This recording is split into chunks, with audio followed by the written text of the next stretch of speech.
for Florida A&M. Leroy Van, number 7, is exciting. And they're going to stay all the way away from Leroy Van. It's a fair catch called for and made at the 37-yard line.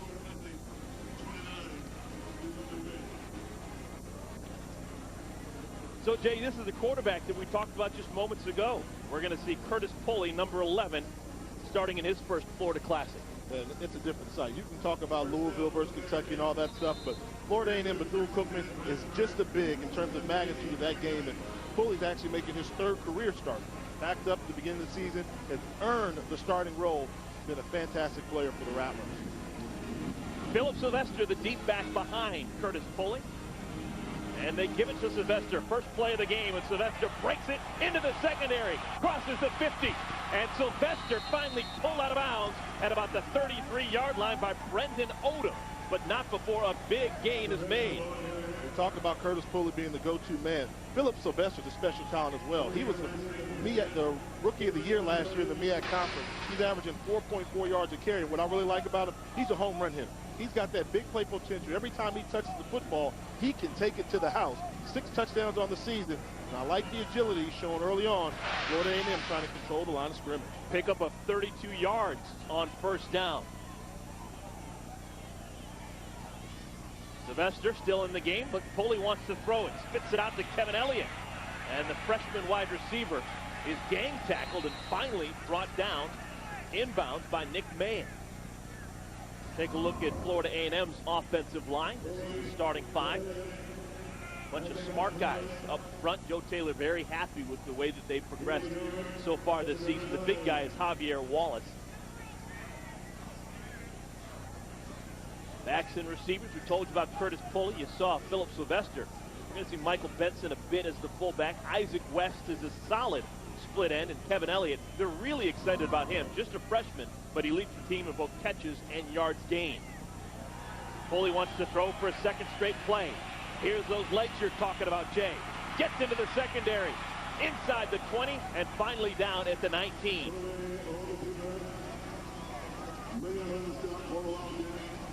That's going to be enough for another first down for Florida A&M. Defensively, this is how Bethune-Cookman lines up. It's Jackson, Brown, and Dirks up front.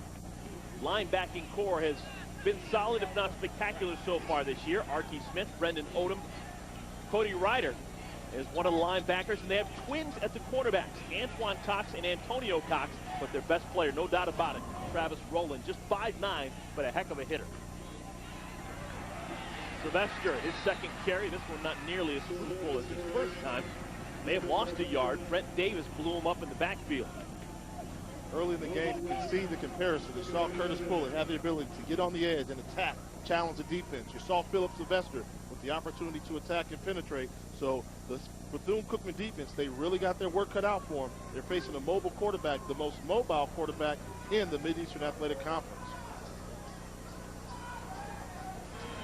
Curtis Pulley, the transfer for Kentucky.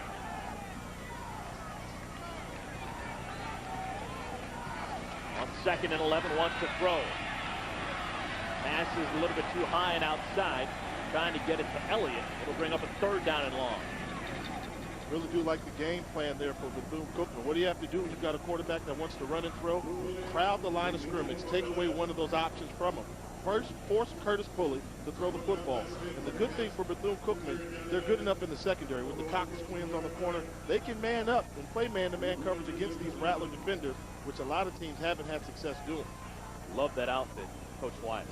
Can't get enough of that. Is he going to the club or is he going to the game? Or he's going to the club after the game? It's the belt buckle that makes it. 4 receivers in the game for Pulley. Oh, man, they're bringing the house. Trying to get it to the back out of the backfield, and it's too strong for Sylvester. That was just a jailbreak right there. I mean, in-your-face defense. One-on-one on the outside, 8 men around the line of scrimmage. We're going to bring 8. You can only block 7. We're going to get to the quarterback and hit him. Look at everybody around the line of scrimmage, and they're coming. One-on-one coverage, sniffed out, incomplete pass. Bethune-Cookman trying to set the tempo early on, saying we're going to bring everything but the kitchen sink after Curtis Pulley this afternoon. Trevor Scott will come on and attempt this field goal, 37-yarder. Wearing those electric orange shoes. And the kick is good. Just barely gets over the crossbar, and the first 3 points of the game go to the Rattlers of Florida A&M, the gorgeous orange feet of Trevor Scott. So we're just getting started here at the Citrus Bowl, and already Florida A&M feeling good about themselves as they lead 3-0. We'll take a timeout. When we come back, we'll see Bethune-Cookman with the football. They run the Wyatt Bone.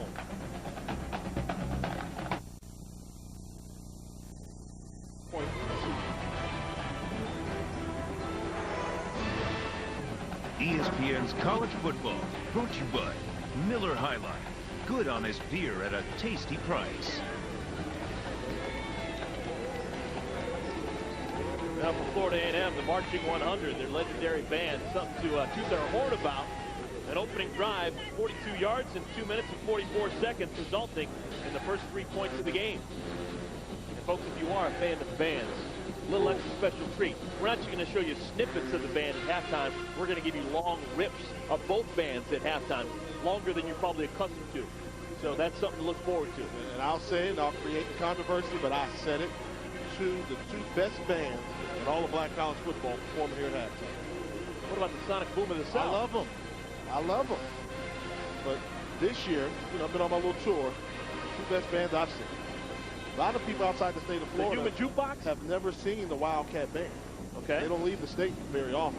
Florida A&M world renowned. I mean, they're the biggest by far, but don't let Bethune-Cookman sneak up on you. Kickoff is fielded at the 14-yard line by Corey Council. And Council with a full head of steam has an angle. What kind of speed do we have, Mr. Council? Pushed out of bounds at the 20-yard line. Council returned a kickoff for a touchdown last week in their game against Howard. Almost made it 2 for 2. Curtis Holcomb saved the touchdown. You talk about a senior that is going to seize the opportunity, that realizes he's playing in his final Florida Classic. Corey Council's been a good football player for a long time down in Daytona Beach. What an excellent start on this kickoff return. They're just going to set up a wall right. The key with getting there is having the speed to get to the outside. Takes a nice angle, dips to the outside, sets up the blocker, and as you said, Eric, it becomes a foot race. Florida A&M's got enough team speed to match it, but Council getting the Wildcats off to a great start. 57 yards on that return. First play from scrimmage for Bethune-Cookman. Not much doing. May have lost a yard. McKinson Souverain is the quarterback for Bethune-Cookman. He is a senior. His last go-around began his college career playing at the 1A level at Florida Atlantic down in Boca Raton. Souverain's the quarterback now. The starter on the season was Francois. Sounds like a wine collection rather than a quarterback collection. You got a Francois Souverain. They've also got a Johnson on their depth chart as well at quarterback. You may see him. Run right up the gut. Brian Sumler carries it close to the 15-yard line, about the 16. Let's take a look at the starting offensive line for Bethune-Cookman. They're on the smallish side. Guillory, Atkins, Barnes, Griffin, and Mordecai. Ruben Mordecai, probably the best offensive lineman. They average about 260 pounds. We've already seen Corey Council. Philip Kirkland's a special player. Sumlin, Singleton, and Pope are on the outside as receivers. This offense is actually called the Wyatt Bone. We'll tell you a little bit more about that. Souverain wants to run it, tries the left side, has an angle, gets close to the first down marker. Looks like he may be just a little bit short. Defensively, this is how Florida A&M lines up. It's Wims, Houston, Lane, and Dremensky Wilson up front. They play a traditional 4-3. Linebackers, we've got Graham, Wilder. He is their leader in virtually every category, and their exciting player is Brian Parker. He's the one who makes their big plays. In the backfield, Beach and Harvey are your safeties. Both of them will come up and hit you. On 4th down and 1, Bethune-Cookman goes for it, and they get it easily inside the 5. When you're trying to play yourself into a championship, you don't, or to the postseason, you don't settle for a field goal attempt. Coach Wyatt establishing early. He's playing to win this football game, letting it all hang out. 4th and 1, we're going for it. Good job by the Wildcat offense and the Wyatt Bone attack. Think I could have a little Walker Bone offense? No, that would be you dropping back in the backfield, throwing all over the field. 5 wide receivers throwing all day long. Give to the first man through, Sumler, and he is stoned right at the line of scrimmage. Cameron Houston, number 71, among others, meeting him with some force in that hole. One of the difficult things about the Bethune-Cookman offense, when you get into the red zone, you guys have the ability just to play smash mouth football. You talked about the size of their offensive line, only 260 pounds. So teams typically give them a little bit of difficulty in the red zone, and they have to rely on attacking the perimeter, not what you really want to do in red zone offense. Yeah, there's a reason why they're smallish up front. Coach Wyatt believes in having smaller, speedier offensive linemen. That's his philosophy. Flag is down on the field. Cruising into the end zone goes Souverain. Let's just see if it'll hold up. Flag came down right on the snap.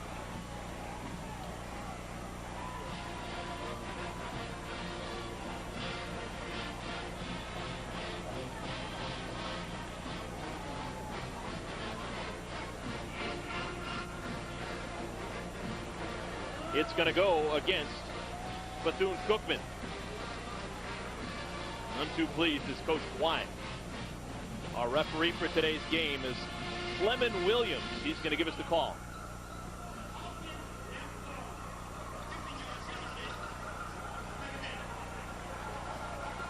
Chop block. You know, that's what happens. When you got teams that are trying to attack on the outside, you know, the rules are clear. If one guy's hitting them low, if you're double teaming one defender, you have to stay high. You can't have one go high and another one go low. Anytime that happens, they're going to call that chop block on you for the safety of the player, and rightfully so. See? Yeah, that wouldn't be it there. You're allowed to go ahead and do that hit. And if you're a wide receiver, you can do that as long as you're outside that box and you establish where the box actually begins. Souverain dumps it forward to Sumler, and Sumler is blown up. Not much of a chance to get a full head of steam. Keir Hall comes up from his quarterback spot and makes the play. Fantastic job by Keir Hall on the outside. If you're playing cover 2, you're responsible for any runs that come on the outside. This is how you play outside force. You see Souverain forced to pitch this ball. It hangs in the air a little bit. And look out, big hit coming. Keir Hall, defensive backs love. Why do they like hitting people when they're not looking? That's why you play DB. It's like a prerequisite to play DB. You don't want to hit them when they're expecting it, only when you the element of surprise. Now this is not what Bethune-Cookman is good at. Their passing game is not among the leaders in FCS football, and they need a bunch, so they're going to have to pass here on third down. Souverain is swarmed and dropped at the 25. Wow. A couple of plays in a row that lost yardage for Bethune-Cookman. This time Brian Parker, their big play guy, blowing it up. Wow, that's very disappointing, because the one thing you can't do in that situation is get sacked, because when you get sacked, now you're talking about making this a very difficult field goal attempt. Doesn't become a give me, and after going for it on 4th and 1 and converting, losing the negative yardage. Wow, not the start you want for the Wildcats. So, Jay, remember, the kickoff got them down to the 20. Yeah. So they've actually gone backwards after getting a first down. Matt McCutcheon comes on to attempt a 42-yard field goal and try and save the day. And that one is no good. A little bit wide right, and McCutcheon misses an opportunity to tie this game at 3. Missed opportunity for Coach Wyatt's bunch. They were knocking on the door, had 1st and goal at the 3-yard line, and ended up missing a 42-yard field goal. We'll take a timeout when we come back. Florida A&M will get the football back. We'll see what they do with their second time with the ball. Just getting started here at the Florida Classic. Florida A&M on top of Bethune-Cookman, 3-0. Time now for our Campus Connection report from FAMU reporter Alicia Mitchell. Yes. Will the campus, the Mighty Marching 100, the football program, fans, and alumni of Florida A&M University played host to ESPN's College Game Day football program last weekend. Now, FAMU was the first historically black college or university to play host to this event, and the momentum carried over to the gridiron where the Rattlers stomped all over the Hampton Pirates, where they played their last home game of the season. Alicia, thank you. Good job. That was a big day. 7 days ago, having game day coming to town. Yes, sir, it was. Yes, sir. I like that. You're sir. Okay, Mr. Collins. And what about the fans just went crazy with Corso with the Venom? You know, that's sure. the mascot, the Venom. And I liked how he paid attention to detail. Put the little in there, the Rattler sound. FAMU has the ball for the second time. Curtis Pulley wants to throw. Laser beam is caught by Kevin Elliott. And Elliott brought down at the 41-yard line. Last time with the football, Florida A&M running down the field, picking up a field goal. That's what you need Kevin Elliott to do. If they're going to come out and play man-to-man coverage, then you have to challenge your wide receivers to win those contests. Kevin Elliott's got a great frame, 6'3", 195 pounds, just a freshman, but he's already the best wide receiver on this Rattler team. Big-time athlete from right here in Orlando, Colonial High School, was a state champion in both the high jump and the triple jump. He is going to have a fantastic career over the next 3 seasons at FAMU. Philip Sylvester tries the right side, tackled by Dexter Jackson, but not before a pickup of 4 on first down. One of the things I noticed in preparing for this game here, this Rattler team is young. You talk about 8-3 team, but they only have 4 seniors at play. So if you don't beat the Rattlers, unfortunately for the rest of the MEAC conference in FCS football, if you didn't get the Rattlers this year, don't plan on doing it next year. Philip Sylvester's a sophomore, Pulley's a junior. All the wide receivers are freshmen and sophomore, as well as on the offensive line. So the Rattlers, they've got a foundation for success. Joe Taylor's got a tailor-made, is what you're trying to tell me. Tailor-made, I like that, Dave. Pulley to throw on second down.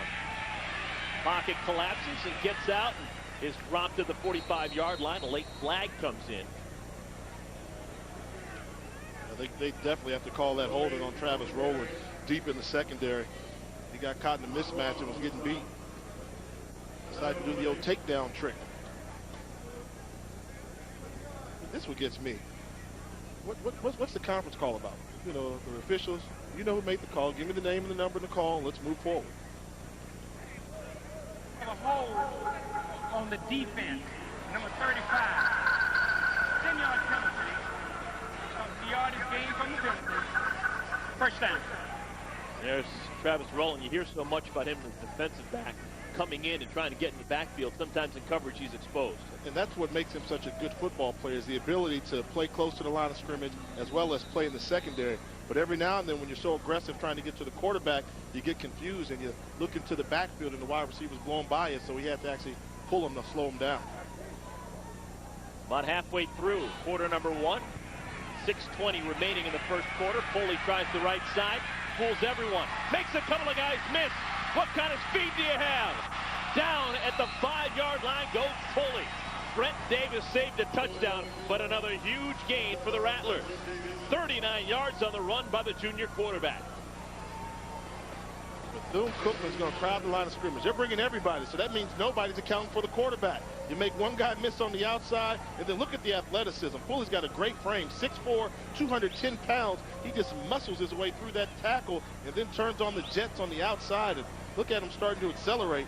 Phenomenal athlete, Curtis Pulley. Like I said earlier, he's got legs. Curtis Pulley, while playing for the Kentucky Wildcats, blocked 4 kicks on special teams. He couldn't beat out the starting quarterback, Andre Woodson, so they had him on special teams, and he was fantastic on special teams. Philip Sylvester gets the ball down to the 1 before Nick Mayen makes the tackle. That's not a bad thing when you're a freshman and you can't beat out Andre Woodson.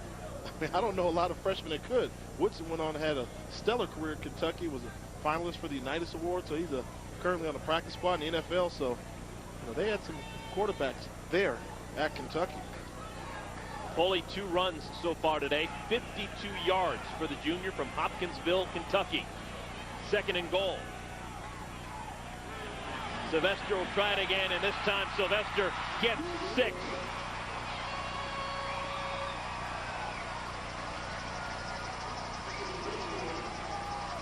It has looked easy so far for FAMU. The Rattlers have had it twice.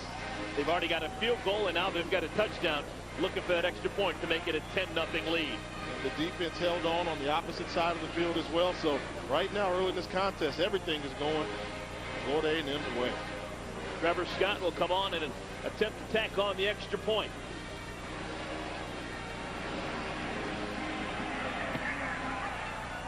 It is through. FAMU on top, 10-0. Touchdown number 7 on the season for the sophomore Philip Sylvester. This one of his easiest scores of the entire campaign.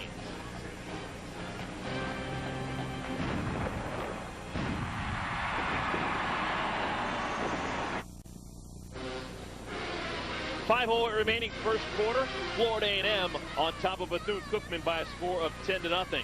Well, Monday Night Football continues as Aaron Rodgers and the Green Bay Packers square off against Drew Brees and the New Orleans Saints. Monday Night Football on ESPN at 8:30 Eastern Time.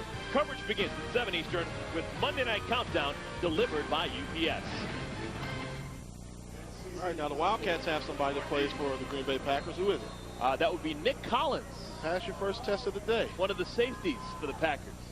Yeah, he was fantastic for Bethune-Cookman, along with Rasheed Mathis. Another good defensive back at You've been studying BCU. your playbook, huh?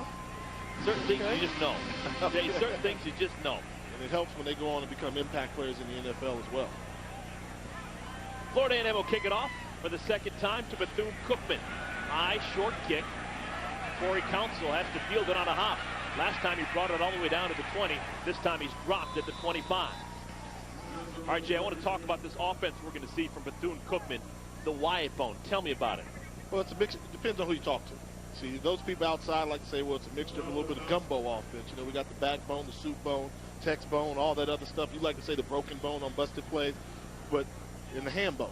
You know, so it's a combination, and they have a heavy influence of the Tracy Hambone-inspired offense at Georgia Southern that won national championships. But he said the Wyatt Bone is just, we throw the ball. Those teams never threw the football. He said the Wyatt in me makes me want to air it out. We have the ability to throw the football when needed. So that's what I like to say the Wyatt Bone is. It's a concoction of a little bit of this, a little bit of that. You know, it's like how they make gumbo down in Louisiana. You know, you put the meat in there, the season, everything else. Look at those rushing yards, 214 yards per game. That is tops in the MEAC. Fumble. Fumble. Ball is loose on the ground, and FAMU has it. There's also a flag down on the field, but for now, it looks as if it's Rattler football. Philip Kirkland had the football and then lost it. And there's a man down right now for Bethune-Cookman. That is Philip Kirkland. He was hit hard. Hard hit delivered on the perimeter. Seems as if some of the blockers let go. Can't leave an exposed back like this. Take a look on the outside. Kirkland's the ball carrier. He decides to, oh wow, just inside out hit. Didn't see him coming. That would be a huge loss for Bethune-Cookman if he's not able to continue this football contest. The penalty is declined. First down. So things going from bad to worse. The call against Bethune-Cookman. So the fumble recovery stands. And not only are the Rattlers up 10-0, but they're right here on the doorstep looking for more with fantastic field position. Early challenges for this Wildcat team. And they got off to a great start. They limited the Rattlers to just 3 points, had a great kickoff return, couldn't capitalize and missed on that opportunity. And FAMU came right down and drove the ball down the field. Now this turnover. So right now it's going to be a mental test for these Wildcats. Can the defense stand up and make a big play and then stop the bleeding on the scoreboard? When you get a team that gets the ball in this good a field position as a defense, all you're saying is let's limit them to a field goal attempt. They've got to do that. They're already in field goal kicking territory. You just want to make sure that they're limited to a field goal attempt as opposed to a touchdown opportunity. Bethune-Cookman, they only average 24 points a game. They don't want to fall down much more. They don't have that type of offense. They could come back and score quickly. And that's not unlike most teams that rely on 4 yards on first down, running the football, and don't have a vaunted passing attack. They can't fall behind early because then they become one-dimensional. Foley out of the shotgun, has Sylvester next to him. He hands it to him. It's a reverse. They want to throw the football. This is Javaris Knight, who didn't have anyone open downfield. It was sniffed out perfectly, and he simply has to throw the football away. Very good job by Knight, though. Once you realize that this team has the play figured out, know where to run, don't take the sack because then you take yourself out of field goal range. So you'll see Knight come around here. Good call because he's a lefty. I like calling a play for that receiver's side, whichever hand he throws to. Get rid of the football, avoid the sack going out of bounds. That won't show up in the stat sheet, but that's a very heady play by Javaris Knight. Are you surprised that FAMU decided to get tricky since they've had the football twice and just basically run down VCU's throat? Most coordinators do that after a turnover. You get the ball back, you don't expect it to kind of go for the home run ball, either take a deep shot, they decide to go look for the deception. Levante Page, his first carry of the day. Number 32, Levante Page, true freshman from Douglasville, Georgia. Now, I know you're not going to second guess Joe Taylor. See, I learned my lesson about that, a couple years ago. So, don't do it.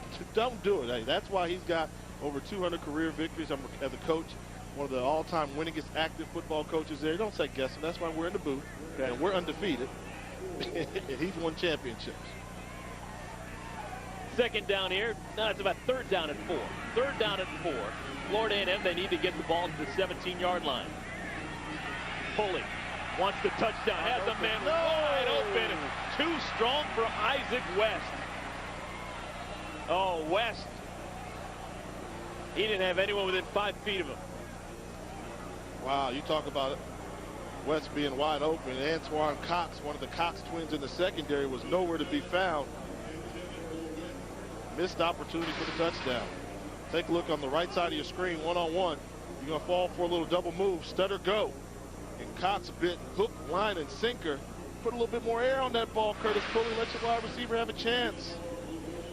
Yeah, it looked as if FAMU was thinking about going for it on 4th down and 4, but instead they do bring on the field goal unit. This is Trevor Scott. His long on the season is 43. This should have been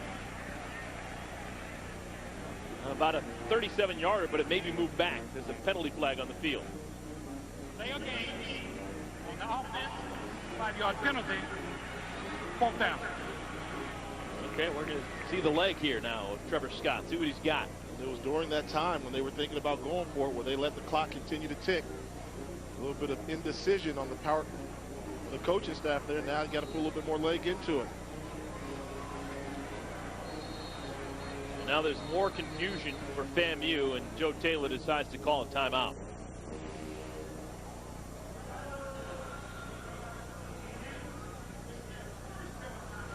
So Joe Taylor, after having one delay game penalty, doesn't want to suffer 2, calls timeout. Tell me about Joe Taylor and Florida A&M. Why do you think he's been able to come in here from Hampton after being at Hampton for so many years and really turn around this FAMU program in less than 365 days? He's got the recipe. You know, once you've got the recipe as a cook, it's a matter of can you get the ingredients. And once you got the ingredients, can you get everybody to believe in the formula that he's had? He's got a proven record as a track record as an established winner, played against a lot of these guys, can tell them their strengths as well as their weaknesses. So once you get the kids to believe in a leader and the formula and the system, then you're talking about having a chance at a successful football program. And Jay, you're a MEAC guy. You played at Howard, one of the all-time great quarterbacks in the MEAC. You're around this stuff, you know. Why for a guy named Joe Taylor? Why is Florida A&M a better job for him at this period in his life than where he was for his last 10-plus years at Hampton?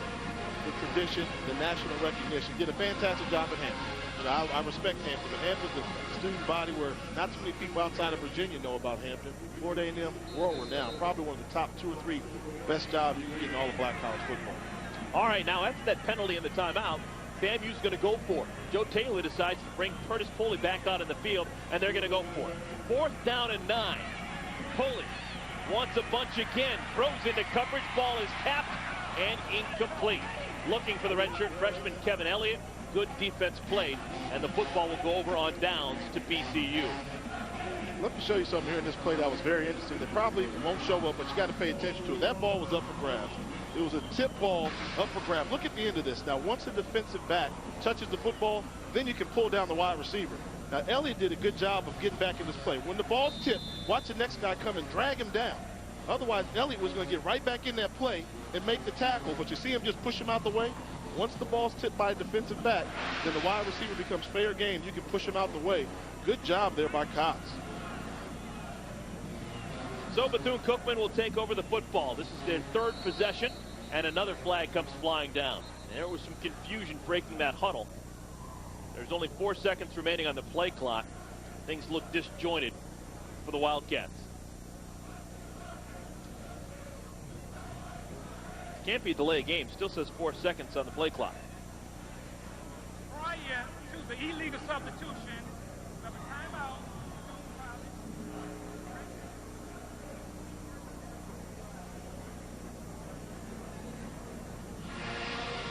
So Coach Wyatt has to call himself a timeout.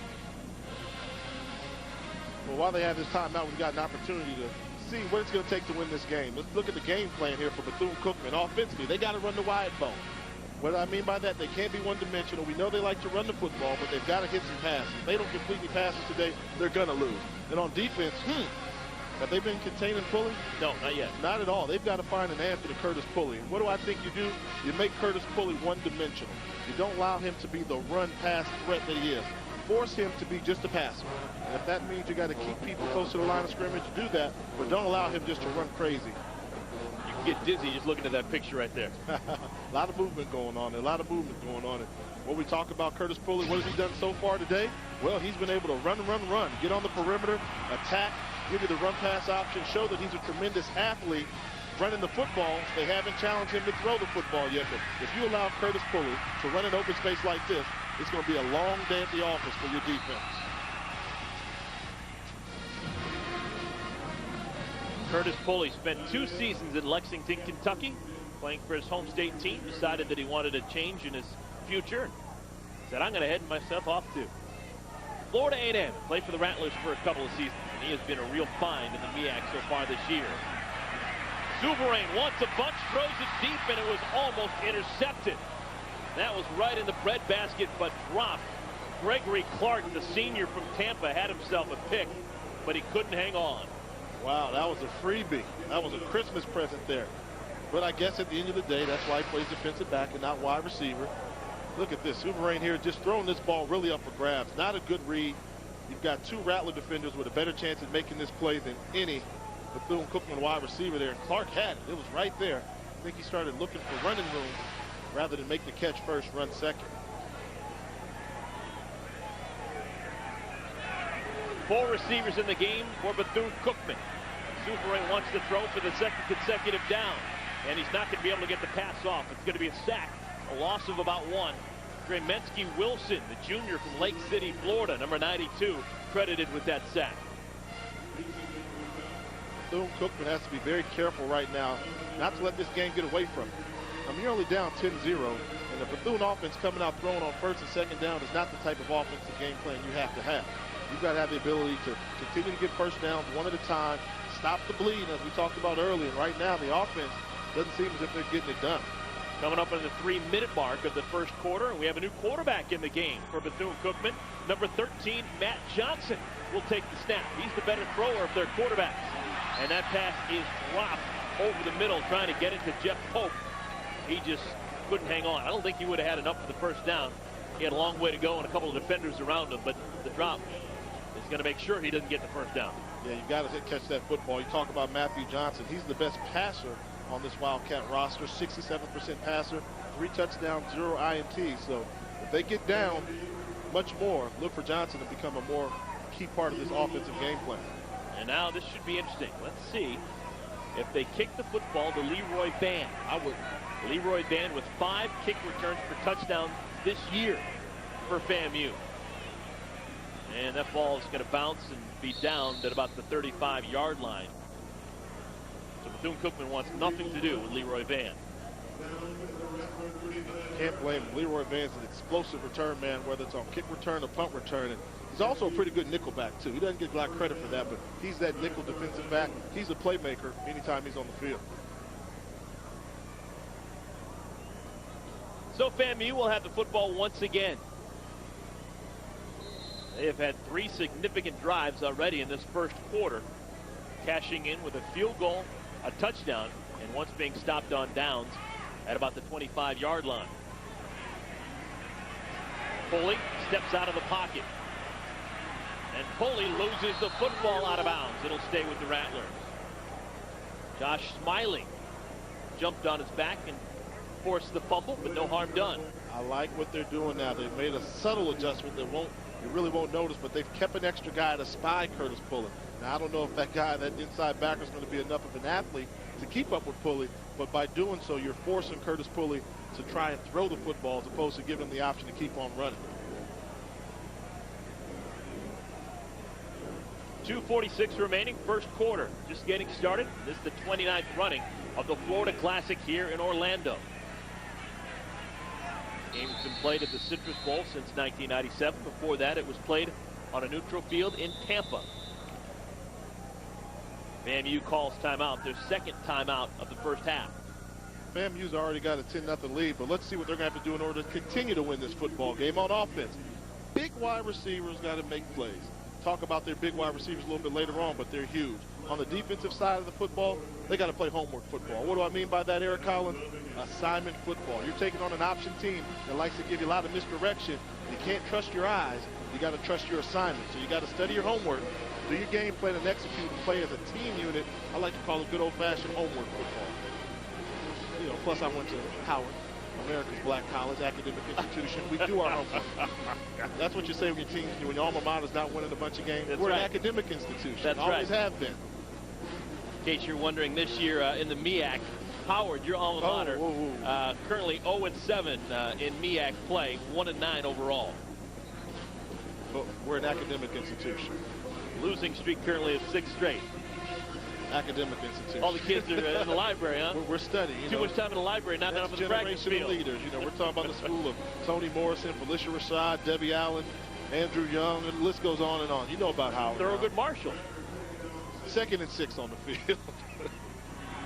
Pulley wants to throw on 2nd down. Pulley evades the first defender, evades another. And Pulley still on his feet, crosses the 50 and gets out of bounds. A late flag flies. A late flag comes down, and we'll have to see if that was an illegal block somewhere. We've talked about some of the adjustments. Look at the block you're going to see that Pulley's going to get when he's able to get there. They got a pulling guard on the kick out, but we talked about the person coming in there, number 40 that just missed that tackle. That's that spy linebacker we talked about. Look at this block here. Oh, block in the back. Oh, I'll call that all day. But that matchup we talked about. Block was to the side. Oh, wow. They called that to the side. So a 20-yard gain stands for Curtis Pulley and the Rattlers. That's that matchup we're talking about. Is Nick Mayat a good enough athlete to tackle? Is that to the side? If you touch a number, you're not on the side. What do you see, Eric? Don't get quiet on me now. Possible break there for the Rattlers. So fresh set of downs. Pulley throws. Pass is complete. Isaac West with the grab. And West down to the 39-yard line. Clock continues to move as we go under 2 minutes to play here in the first quarter. It has been all FAMU. One thing I really like about this, you see the Marching 100, there's noise going on all the time in this game. This has got to be one of the noisiest football games you'll ever do. Florida A&M's band's got 400 members. Bethune-Cookman got 379. It's just non-stop music in this place. Now, hold on. The FAMU band is supposed to be the Marching 100, they called themselves. That was like in 1922. Sylvester with the carry. Gets out across the first down marker to the 35. Another fresh set of downs for the Rattlers. Really good job by the offensive line of Florida A&M, led by their center, Stephen Brazel. He's really come in and made some good calls. Impact player, big number 64, sending everybody in the right direction. And like to say early on, looks like Florida A&M is winning the most important battle of the football game, controlling the line of scrimmage. Florida A&M currently 8-3 on the year, just 4-3 in MEAC play. All of their losses have come against other MEAC teams, against Delaware State, South Carolina State, and most recently, Morgan State. Pulley wants to throw, spins it out, pass is complete to the back out of the backfield, Benson. And Benson dropped at the 31-yard line. Right now, there's good offensive rhythm with this Rattler offensive attack. Keeping Bethune-Cookman guessing on their defensive plays. You think they're going to come with a run, they hit you with a hard play action, fullback wide open in the flat. Anytime you can win the game of chess within the football game, you're in control of the contest. FAM so far in the first 14 minutes of this game, they have rushed for 118 yards. A lot of that, their quarterback, Curtis Pulley. That can't be right. I thought Bethune-Cookman was leading the team, leading the conference in rushing yards per game. That's the role reversal, my friend. Quick handoff. First man through is Sylvester. And Sylvester is going to be close to the first down marker, maybe just a whisker short.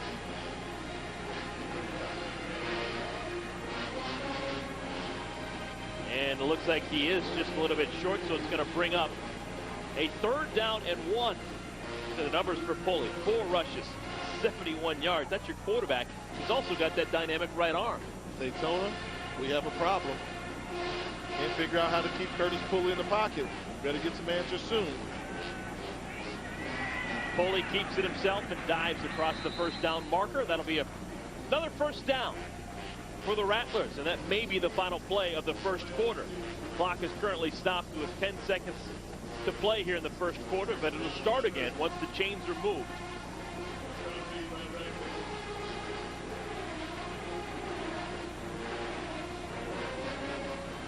Now the clock is moving again, and that will indeed be the final play of the first quarter. A first quarter that has been dominated by Curtis Pulley and FAMU trying to win this Florida Classic. FAMU off to a great start. They're a quarter of the way home. They lead 10-0 over Bethune-Cookman.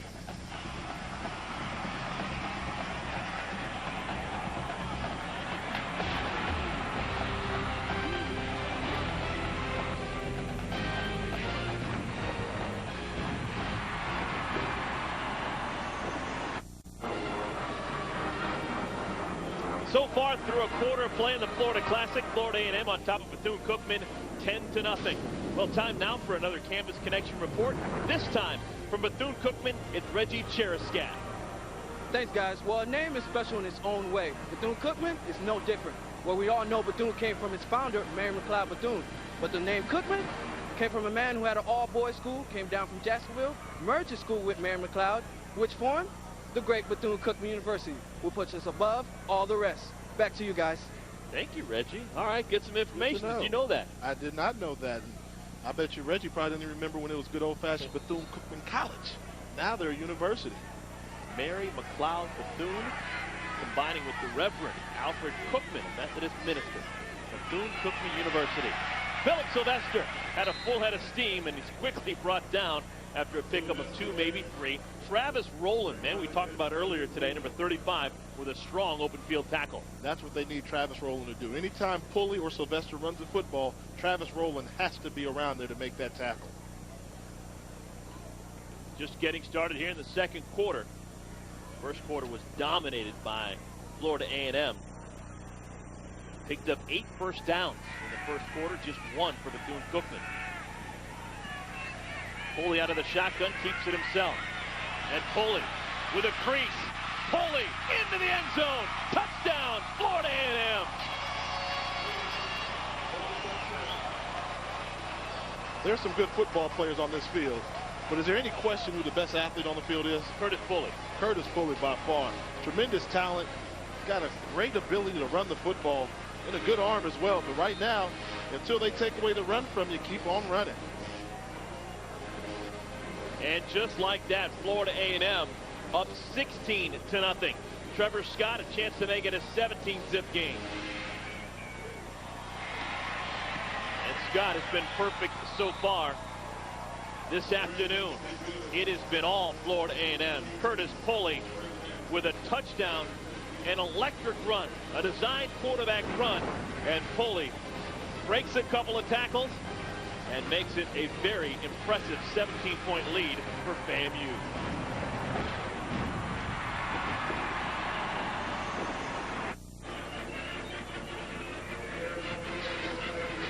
Welcome back to Orlando, where the Rattlers have just increased on their lead, taking 17-0, Rattlers over the Wildcats. Let's take a look here at your left guard. When you're blocking, sometimes it's not a matter of who you hit, but just getting in the way. The left guard, number 60, Anthony Collins, he's going to pull here. He's going to be Pulley's lead blocker.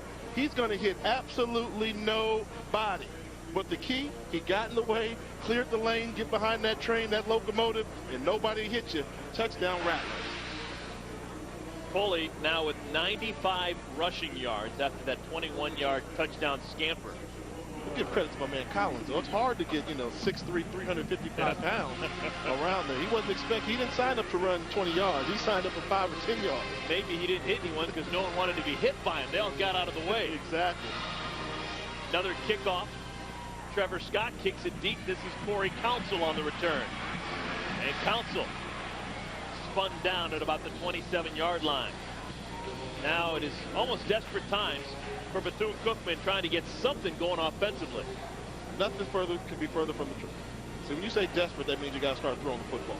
For Bethune-Cookman, they've got to just micromanage this game now. It's 10 yards at a time. They need a couple first downs to slowly go down the field. It's all about time. Their defense cannot afford to get back on the football field. They start getting desperate throwing the ball, which they really don't do that well. then they're going to be in trouble. So they need to really get back to getting 3 or 4 yards on first down and converting first downs.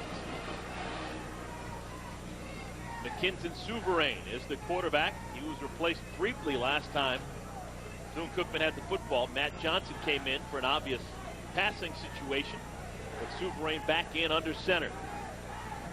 Bethune-Cookman 8-2 on the year, 5-2 in the MEAC. Hand off to the first man through, Brian Sumler, and he is met right in the hole, may have lost a yard. Maybe you're right. Maybe it is desperation time, because it looks like the Florida A&M defensive front is just stuffing Brian Sumler every time he tries to run the football. And, you know, the key to stopping a dive option team is get rid of the dive. Force them to become an option pick team only. And Sumler's a guy that likes to run straight ahead, and they're doing a good job of crowding the line of scrimmage defensively for Florida A&M. 13.5 minutes remaining here in the second quarter. Out of the shotgun now. Souverain wants to throw. Has a man over the middle. Pass a little bit too strong. Looking for Corey Council. It's going to bring up 3rd down and 10. Wow, that's one there that Souverain has to hit. You've got a guy that's running away from a linebacker.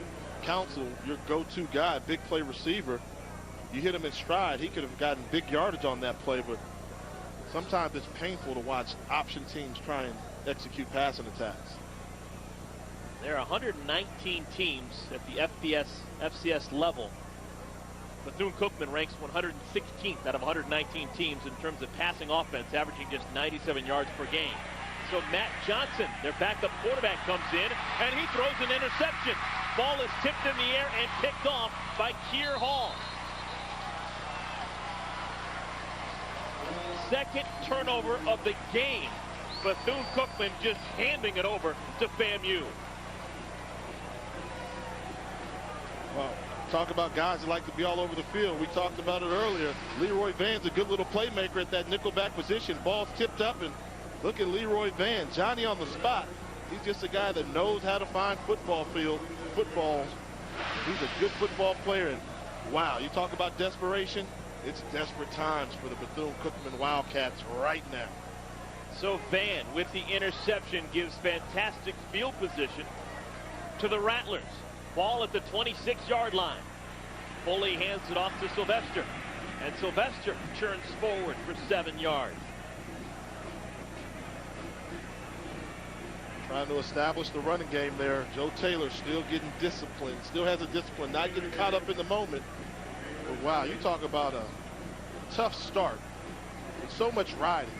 Bethune-Cookman got off to a pretty good start, but when they did not convert early, kind of a sign of things to come in the first quarter. And I know Coach Wise just hoping to have his team within striking distance at halftime, so maybe they can make a run in the second half. It all starts right now. They've got to try and limit the Rattlers to just a field goal attempt. Demetric Henry comes into the game in the backfield alongside Foley.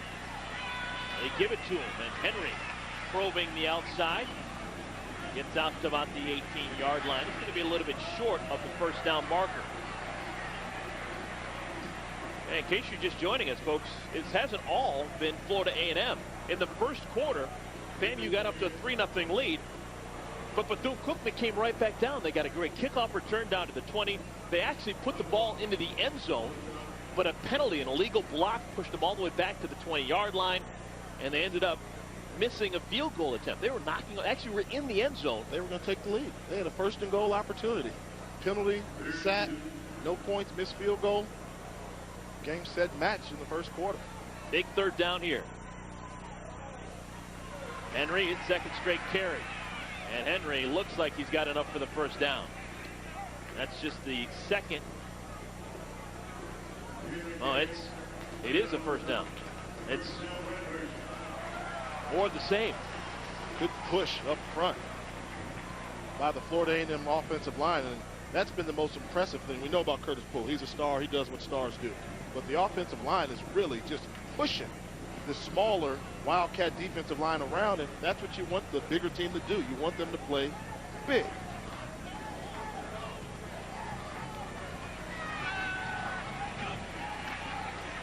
Third straight carry for Henry. And Henry cuts it back inside the 10 down to the 8. Most important play and an offensive series first down.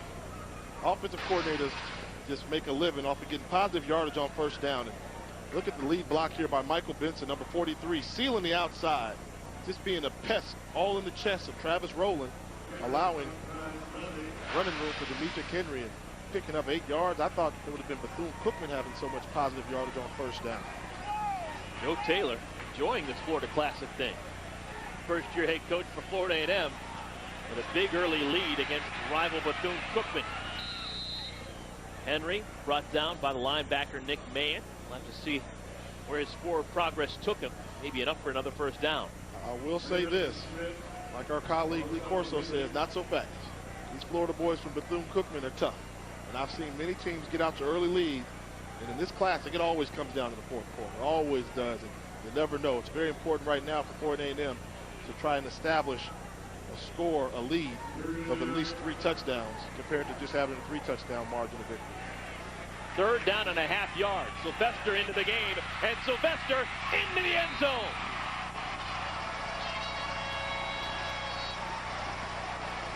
Third touchdown of the first half for FAMU, and they lead 23-0.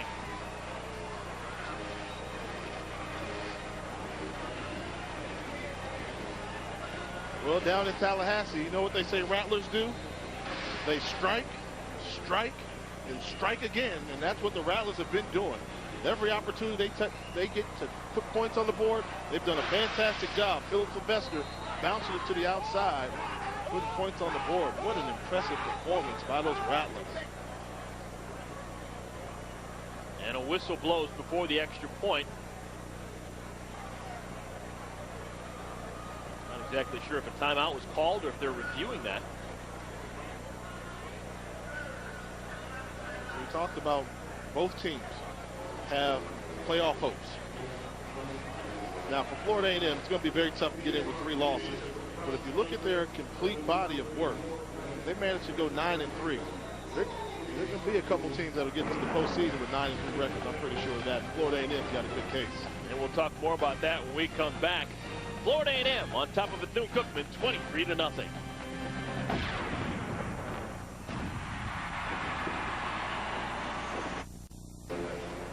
Welcome back to Orlando. We're in the Citrus Bowl, a 23-0 lead for Florida A&M, pending the extra point for Trevor Scott. A chance to make it a 24-0 lead for the Rattlers.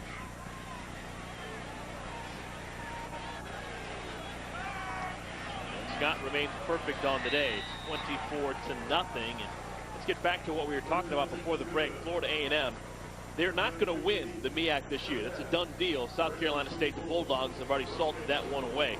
But what Florida A&M is trying to do is come up with an impressive win the Florida Classic, and put their name in the hat for possibly getting one of the 16 FCS playoff berths. And of those 16, 8 are already given away at large.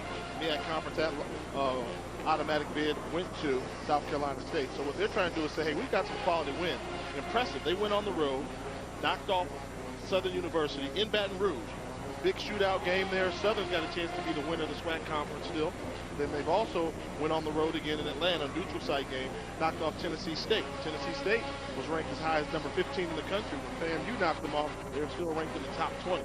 2 impressive quality victories that you need to plead your case. Now, if you get respect from the MEAC conference, and a lot of people think the MEAC is definitely better than the SWAC this year, what about the rest of the country? How do they feel about the MEAC conference?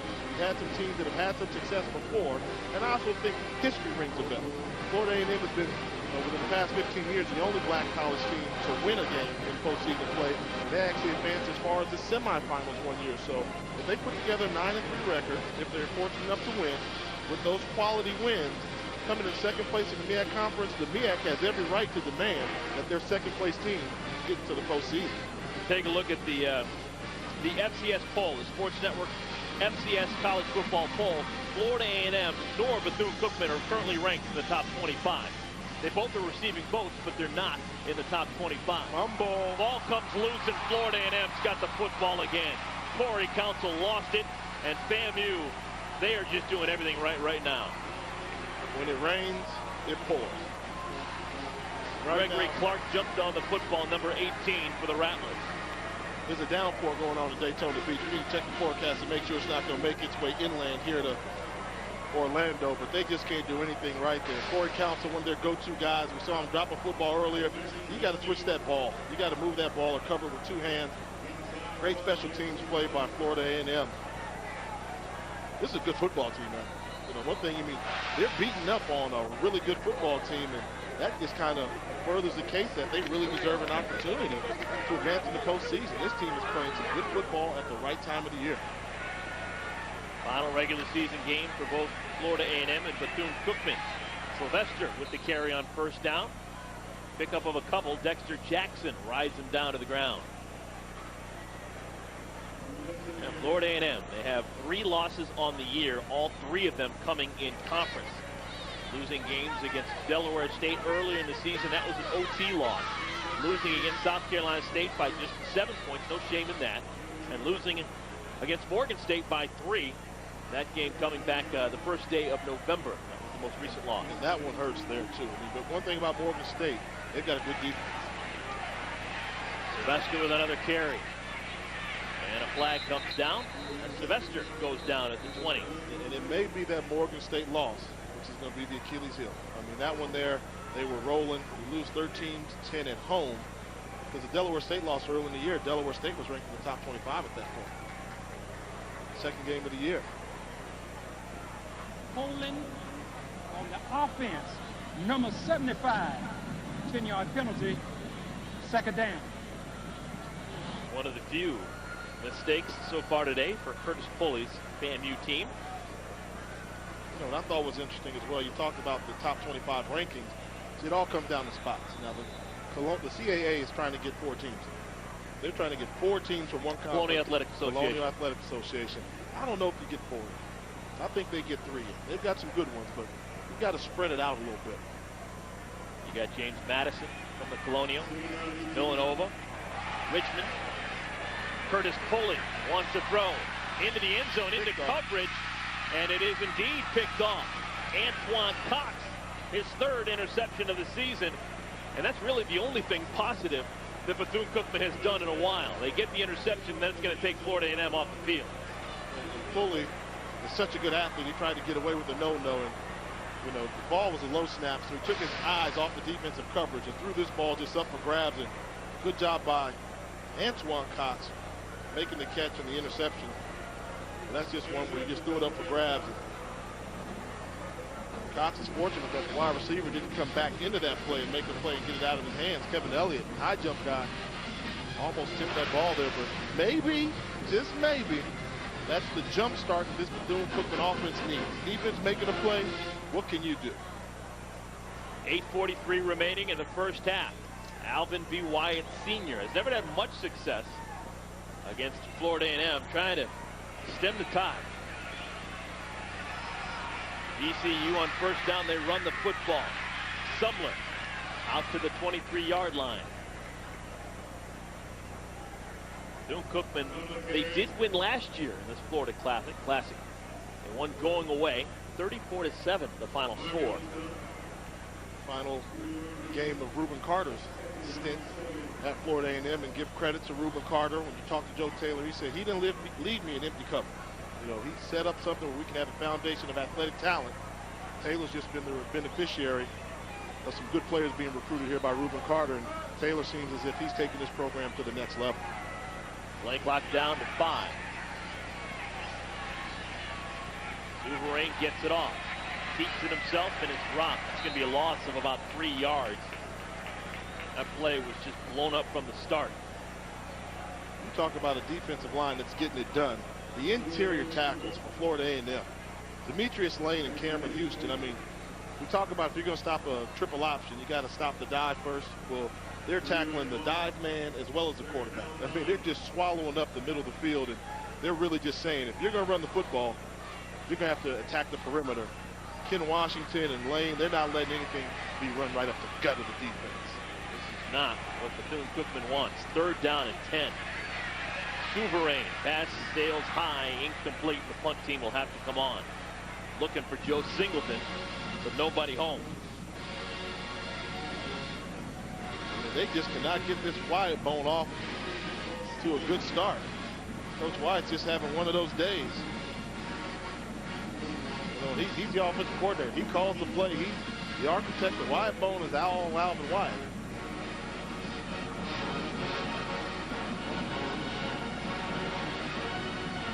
VCU band still getting into it. Got to, man. They've got a big game coming up at halftime. Battle of the bands. Leroy Van back deep to field this low line drive kick. He's got 5 touchdowns on returns this year. Van still on his feet out to the 49-yard line before he is brought down.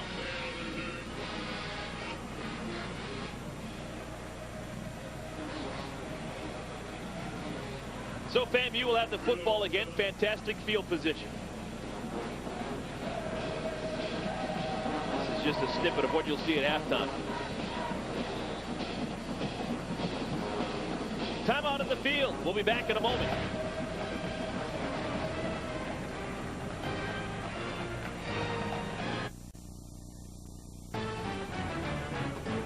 Maine. ESPN's college football brought to you by Sonic. It's not just good, it's Sonic good.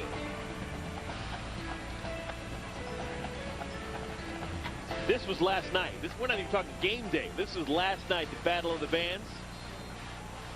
Just a little bit down the road, and the Marching 100 going against the Wildcat Band. You're a big believer in the Bethune-Cookman Wildcat Band. You've made it clear. Curtis Pulley wants to run on first down, and Pulley, he's done this all game long. He's loose in the secondary. A chance for another score. Pulley, touchdown, FAMU! Are you kidding me? This Pulley is electric. Curtis Pulley, welcome to your first Florida Classic. He's putting on a rushing clinic from the quarterback position.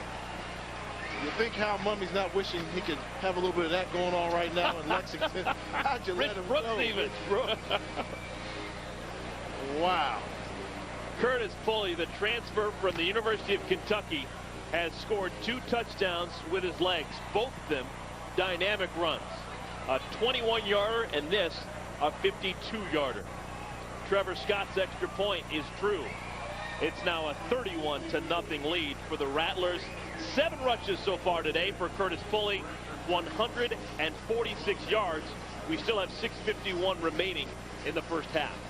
Outside of Vince Young, this is probably the most comfortable quarterback I've seen that becomes a running back. He runs like a wide receiver. Vince Young runs like a running back.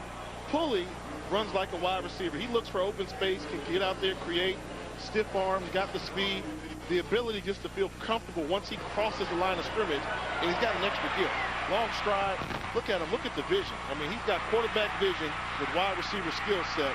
What a nightmare for any defensive coordinator trying to slow down this Rattler attack. I mean, the step up, the movement, the vision. I mean, look at that. He's outrunning some pretty good guys on that field. Yeah, you say he runs like a wide receiver? He was a wide receiver in the SEC. When he couldn't beat out Andre Woodson, they said, you're too good of an athlete. We need you on the field somewhere. Can you catch the football for us?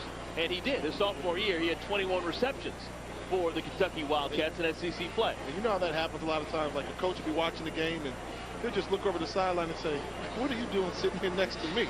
Let me figure out a way to get you on the field. And wow, he's got that look of a star. The MEAC Conference has got another star in Curtis Pulley. Quarterback / running back / wide receiver / football player for Florida A&M. And if he needed to block a kick, he can do that as he'd well. probably raise his hand to do that as well. Told you he had 4 block kicks during his time with the Kentucky Wildcats. All right. FAMU, they're going to get leg weary running down on these kickoffs. Corey Council fumbled the last one he saw, lets this one sail over his head and out of bounds. It'll be a penalty against Florida A&M, and it'll be good starting field position for Bethune-Cookman. You know, if I was going back to the old days and we were going to play a sandlot, street lock game of football, I'm taking Curtis Pulley with the first pick.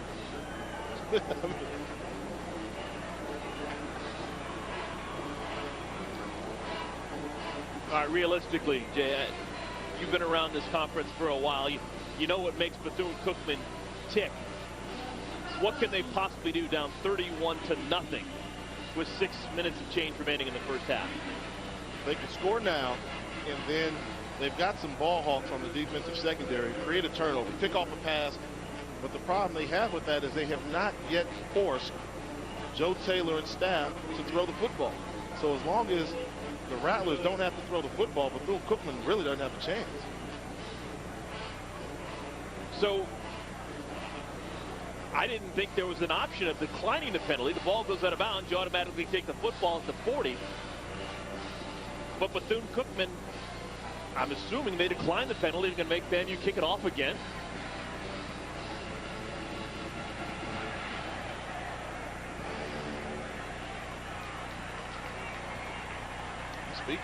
That's one of those things where I haven't seen it, but I guess, you know, Bethune-Cookman is insistent upon trying to set up a return. Maybe they want another special teams return, which you can't blame them for because they fumbled last time. But also on the first kickoff of the game, they set up a return and almost took it to the house.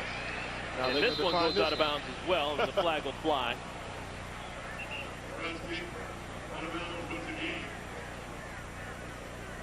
Now what happens in this case? They can kick it again. All right.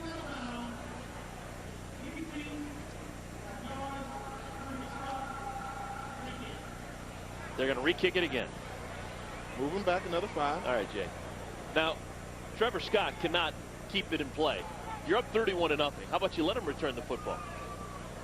Yeah, but why do you want to give up that momentum? You know, right now the key is keep momentum all the way through the first half. By kicking the ball out of bounds? Well, I mean, no, he's not doing the right job. I mean, you're right. You're saying just kick it to him, but I'm like, well, what if they run it back on you? They've got that momentum, and then they come out and get a turnover, and all of a sudden 31-14 going into the halftime, and you could have a game. And Bethune-Cookman is just looking for any type of spark at this point, any type of spark they can get, whether it's on offense, defense, or special teams.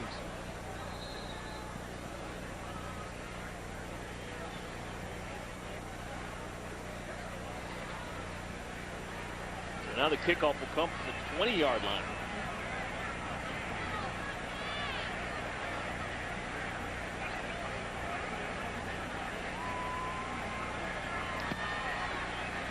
Now they'll try the other side. This one will stay in the field of play.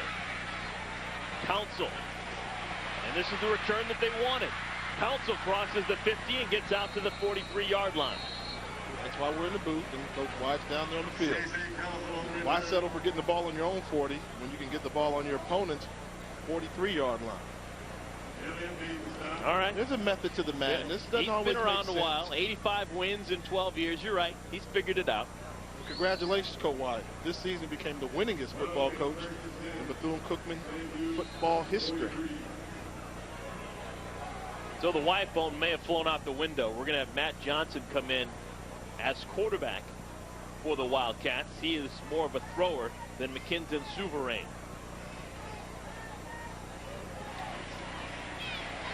And Johnson wants to throw on first down. Instead, he'll keep it himself. Has a lot of room to run. Oh, and he gets down inside the 25 to the 23. Matt Johnson doing a good job, and just the threat of a passing game forces the defenses to play a little bit softer coverage than they normally would. A little bit more accurate pass, so your defensive backs have to pay attention to the passing game more, and Johnson does a good job of getting outside on the perimeter and picking up positive yardage.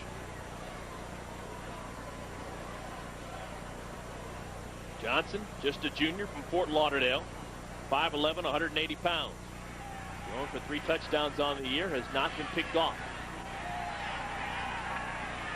Another quarterback run, and Johnson has a goal line in his crosshairs, but he's brought down at the 2. 2 consecutive runs have taken Johnson from the 43 all the way down to the 2.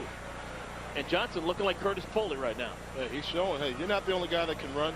Any quarterback Bethune-Cookman has to have the ability to be mobile, and you'll see Johnson here on the outside get away and outrun some of the defensive backs, get that close to the end zone. It's always the threat of the passing game. You don't want to be one-dimensional. With Matthew Johnson, he gives them the opportunity to be multi-dimensional. And how do you get rewarded for doing such a good job? He goes to the bench and they're bringing McKinson Souverain. So Souverain keeps it himself, and Souverain gets to the edge and gets to the end zone. Uh-oh. Something about this Florida Classic. One team gets the lead, another team, all you need is just a little spark. That's a very little spark. 7 points, it's not 3 points. That's right. That's okay. An opportunity for 7, so if they can make a stop here with 5 minutes to go. And they did it quickly, too. It took them 3 plays, and they get themselves a touchdown. Coming on for the extra point, Matt McCutcheon sails it through. So the lead is now down to 31-7. Still a ton of time remaining. 5:39 left here in the first half. The defense can step up and make a couple plays. Now more than ever, you really do need that defensive. And with Bethune-Cookman, it starts with those front 7. You can get the 3 down linemen and the 4 linebackers to surround Curtis Pulley. And as I've been saying from the beginning of this game, force him to throw the football. When he threw the ball earlier, he threw a pick. So he does have interceptions in him, even though Pulley has a very good quarterback touchdown to interception ratio of 15-4, but you got to force him to throw the football. Now, this game is so important for both Bethune-Cookman and FAMU as they're trying to position themselves to get a possible at-large berth into the FCS playoffs. At the FBS level, things getting down to the nitty-gritty. A couple of big games tonight. Maybe the biggest one, Texas Tech heading to Norman to take on the Oklahoma Sooners with the Big 12 South on the line. Texas Tech still undefeated, currently ranked 2nd in the BCS standings. Oklahoma, they are 5th. And I believe if Texas Tech wins that football game, they become the #1 team in the country. You know, good thing about Texas Tech, if they are able to go undefeated, they earned it. I mean, they had a murderer's row schedule of teams to play, took care of their business at home versus Texas, huge win. If they can go to Norman, Oklahoma, you're going to be hard-pressed to convince me they're not the best team in the land. That game will take place at 8 o'clock Eastern Time on ABC. Saturday Night Football presented by Southwest Airlines as part of Rivalry Week presented by Samsung Mobile tonight at 8 Eastern Time.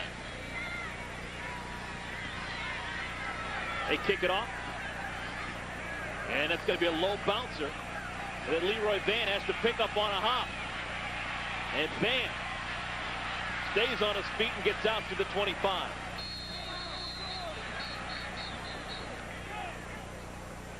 When you look at the big picture, you know what I really like about Texas Tech going back to that game? Graham Harrell doesn't get hit. You know, we know Crabtree's phenomenal, but that offensive line for Texas Tech, they just have a mentality that you're not going to hit our quarterback. Bring who you want, but you're not going to get to him. And anytime you're a quarterback, you know you've got that confidence in your offensive line, you're not going to get hit, you become a great quarterback. And that's what I really like. And I do think that Michael Crabtree is probably the best player in the country. And Sam Bradford can throw it too. I mean, sophomore slump, huh? He laughed at that. Curtis Pulley under center, ball at the 26-yard line. Philip Sylvester, the deep back behind him. And they pitch it to the sophomore Sylvester, who loses the ball. It's picked up, and Bethune-Cookman has the ball at the 5. Brendan Odom picked up the loose ball, and momentum has shifted officially to the Wildcats. Great field position. The special teams got the spark going. The offense punched the ball in there. Defense trying to pick up their side of the bargain, and all of a sudden, as you mentioned, Uncle Mo, the momentum is on the side of the Wildcats right now. You see Sylvester trying to make a cut on that pitch. Bethune-Cookman had 9 men around the line of scrimmage. So they were saying, we're going to dare you to throw the football. Florida A&M was being hard-headed, insisted on running a toss sweep against a 9-man box. 1st and goal, Cats. It looked like it was Travis Rowland, their all-everything safety, who forced the fumble. It was eventually picked up by his teammate and run down to the 5. McKinson Souverain back in as the quarterback. And down to about the 2 goes Brian Sumler. If they can get another quick score here and kick the ball off again and make another stand, you're talking about an opportunity to really cut this lead down at halftime. So the important thing is how quickly can they score this 5 minutes. You'd like to think score again, make a stop, and get the ball again at least to get some more points on the board, but they still have struggled at times scoring this close to the goal line. So let's see how the wide bone does with not a lot of real estate to work with. Andros Bell, number 31, now to the backfield behind Souverain. Souverain keeps it in his 2nd touchdown in the last 2 minutes. That's a quick score.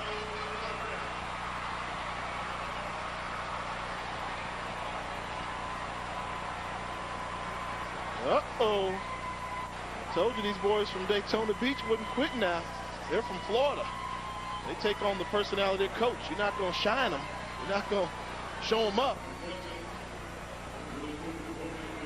So McCutcheon a chance to make this a 17-point game once again. Look at that.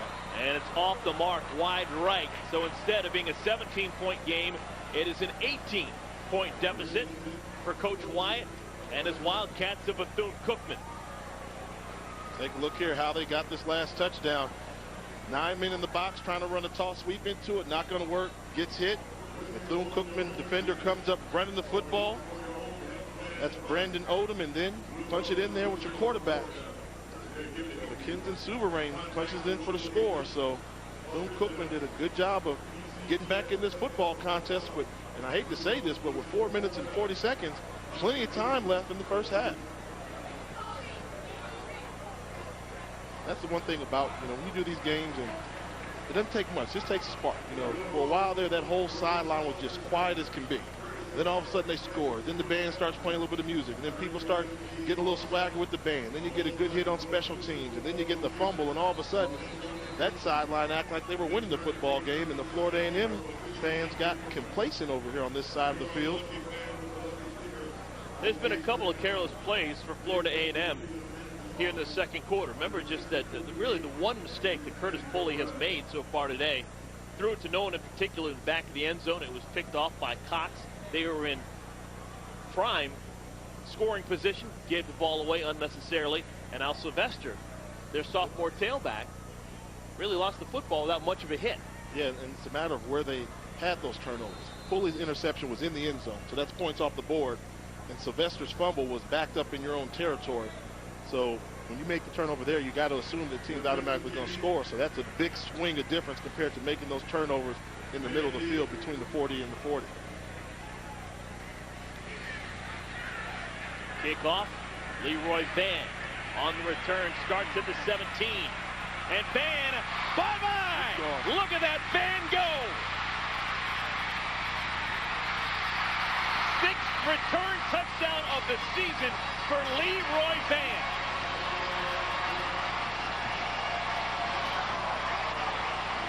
He's been doing it all year for the Rattlers.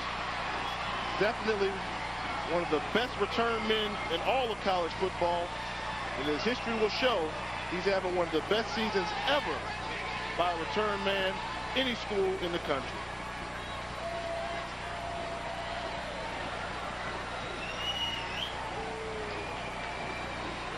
For Leroy Van, that's his 3rd kickoff return for a touchdown this season. He's returned 3 punts for touchdowns this season. And I don't know what's going on with Bethune-Cookman. They have, I think, 2 defenders on the field for this extra point right now.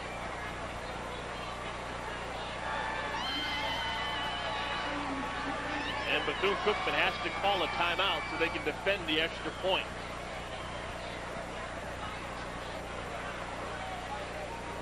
That's stunning there, but let's take a look at this kickoff return here by Van. Short kick, goes hard to the right, fakes the wall out, then makes one cut right there. Once you get out of your lane assignment, and you're in trouble. There was a foot race between Van and the kicker, and you know who's going to win that matchup. Any great returner is not going to allow the kicker to make that tackle.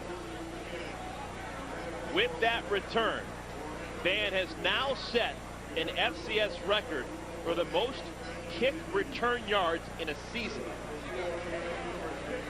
What a campaign for the junior. Still got eligibility next year. And you know what? This is his first season as the return man for Florida A&M. And I remember when Coach Taylor first got the job at FAMU, and he was putting together his coaching staff. And I talked to him, said, how many guys you're going to bring in and all that other stuff. He said, you know what I really need to find is a special teams coach. He made a priority. Everybody else looked for the OC, the DC. He said, I've got to find a special teams coach to get these Florida kids going in the right direction on special teams. That's why he's such a great coach.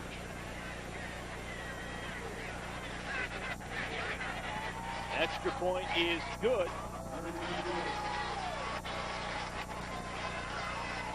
And just like that, FAMU, the Rattlers, strike back. And the lead once again swells to 25. Think about Leroy Van.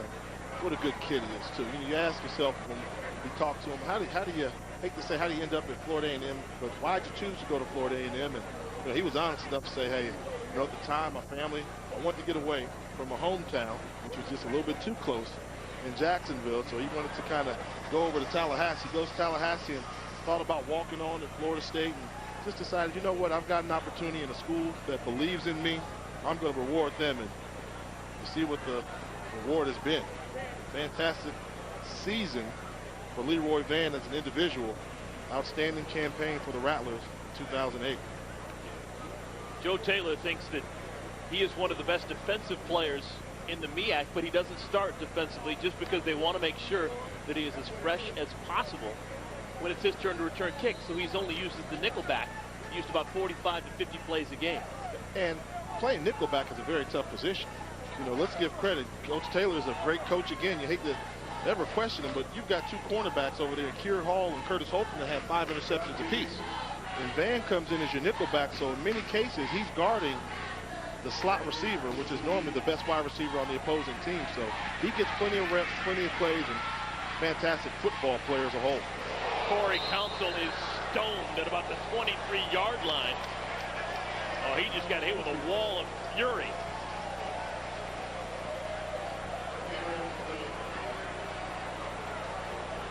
Tailback Demetric Henry came up and brought him down instantaneously.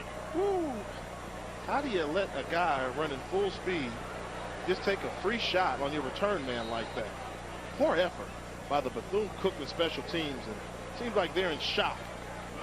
And they come out and play poorly on the kickoff return, and then the even poorer play on the kickoff return. All right, let's see if Bethune-Cookman, they go back to the Wyatt phone. McKinson Souverain is the quarterback, and he loses the snap, picks it up, trying to make something out of nothing, and he will. Souverain still on his feet. First down and more. How about this for an individual effort? Out across the 50 to the 49 before Dremensky Wilson jumps on his back, but that was all on Souverain. We're watching a football game here with just a bunch of athletes on the field. Everybody's doing what they do best. Souverain, we know he can run the football. Going to pass, nothing there. Well, I'm not going to go down. I'm a running quarterback, and look at the moves and the shiftiness, the ability in space. Could have been a penalty called there. They missed that one, but that's what happens when you get a game with a bunch of kids from Florida on there. You're going to see some tremendous athletic plays. Souverain wants to throw. Pass is caught. Jeff Pope down to the 12-yard line. I'll show you, Mr. Walker. You say I can't throw the football. That ball was thrown perfectly. That is what you call a fade route. Jeffrey Pope with a great catch. Perfect coverage. I mean, wow. Curtis Holcomb's got him. Look at the release. Let's look at the release. High release, coming down the chimney. You'll see Holcomb's with them stride for stride. He forces Pope to make the one-hand grab, and good concentration by Pope. That's just a football play. First pass completion of the day for Bethune-Cookman. Just the 9th catch of the season for Pope. On the ground again, Andros Bell lowers his head and gets to the 13-yard line. Clock continues to move, coming up on 3 minutes remaining here in the first half. Don't go anywhere at halftime. We are going to have more than normal. We are going to see extended clips of both these bands perform here at halftime. Marching 100 of FAMU and the Wildcat band of Bethune-Cookman. Souverain down to the 5, a little bit short of the first down marker. It's going to bring up 3rd and 1. Souverain showing you this is how the Wyatt bone works when it's executing on all cylinders. He said the Wyatt in the bone is the ability to throw the football, and they hit the deep pass down there to Pope. Then you've got him running the option there with Souverain and recognizing that it's been tough running to the teeth of the defense, so attacking the perimeter and doing a good job. Man down for the Wildcats.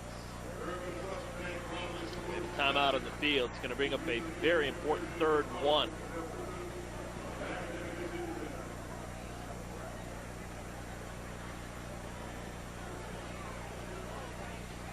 All right, we have a timeout in the field, so let's go down to one of our Campus Connection reporters, Alicia Mitchell, with more on FAMU.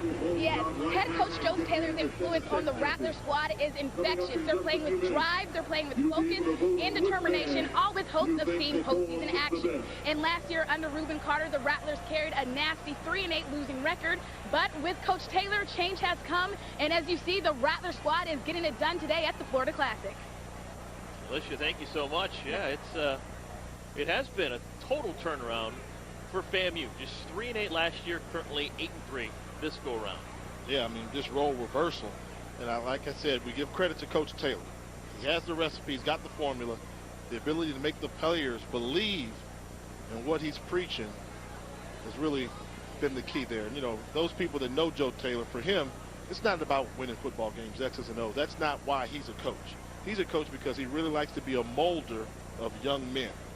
And you talk about young African-American men that he likes to mold into it. You know, one thing he doesn't do is he doesn't have team captains. He has a leadership council. 12 guys that are considered leaders on the field and off the field.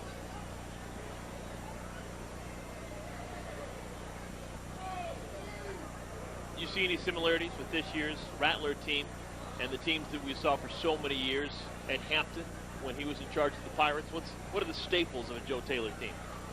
They hit the weight room, so they're strong in the line play. They get stronger in this Florida A&M team. They could always run, but now he's added that weight room element to it. Also the fact that he has speed. I mean, he uses 2 running backs. As much as we like Philip Sylvester, you know, Henry can run the football too. And in this case here, he's made an adaptation because Joe Taylor, when he coached at Hampton, they were one of the few teams in the history of FCS football to have 2 1,000-yard rushers for consecutive seasons. Daniels and Coleman did it back-to-back years. So what he's done now, he's kind of improvised, and he's got a quarterback that can run and a running back that can really run in Philip Sylvester.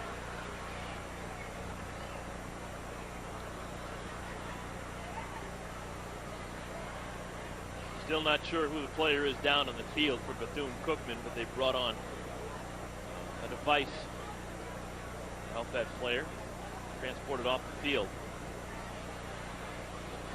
All righty, that time of year. That time of year, end of the year. What do you got for end of the year? So I'd like to make some predictions. These aren't official. That'll come from the conference. Let's look at the MEAC Sky High Awards. Offensive Player of the Year, South Carolina State running back Will Ford. Fantastic job. He's going into the postseason. Whoever gets South Carolina State, look out, William Ford's coming. Defensive Player of the Year, we're seeing him right here, Travis Rowland. Now, he hasn't had the answer to Curtis Pulley, but he has helped make turnovers. You see why he's deserved it. Newcomer of the Year, and he could almost make an argument for being the Offensive Player of the Year behind William Ford. Curtis Pulley, Florida A&M. Without a doubt, getting it done. And the Coach of the Year, Buddy Pugh, finally got over the hump, which was Hampton University. On his way to postseason play, great job there in Orangeburg, South Carolina. Buddy Pugh, I know the rest of the MEAC Conference wishes you well in the postseason, but tremendous job there by Buddy Pugh getting it done. Those are my Sky High awards for the MEAC Conference. And it has been a MEAC that this year has been dominated by South Carolina State. Running the table, they are a perfect 7-0 in conference. Their only remaining tilt is, as we speak, taking on North Carolina A&T. South Carolina State heavily favored in that one, as North Carolina A&T just 1-6 so far in MEAC play. That's the left tackle, DeJuan Guillory, who is being helped off the field. Back to live action now, and it's going to be a touchdown. Andros Bell scores the 3rd touchdown of this 2nd quarter for Bethune-Cookman. And once again, Bethune-Cookman feeling good about themselves. They won't go away. I think they got insulted. Their pride was offended when Florida A&M came in here and threatened to run away with this and embarrass them. And when you got a coach like Alvin Wyatt, he doesn't do embarrassment too well. Got this team going and said, hey, let's go out there and compete. And they're going to go for 2 here. Their last extra point was wide right, so they're going to try and get the points back and go for 2. This will be an untimed down. They hand it to Bell, and Bell, who had the touchdown, gets the 2-point conversion. 21 points now for Bethune-Cookman, and they're down by 17. Time to catch our breath. 2:23 remaining here in the first half. Alvin Wyatt's team back in this game. Andros Bell makes it a 38-21 score.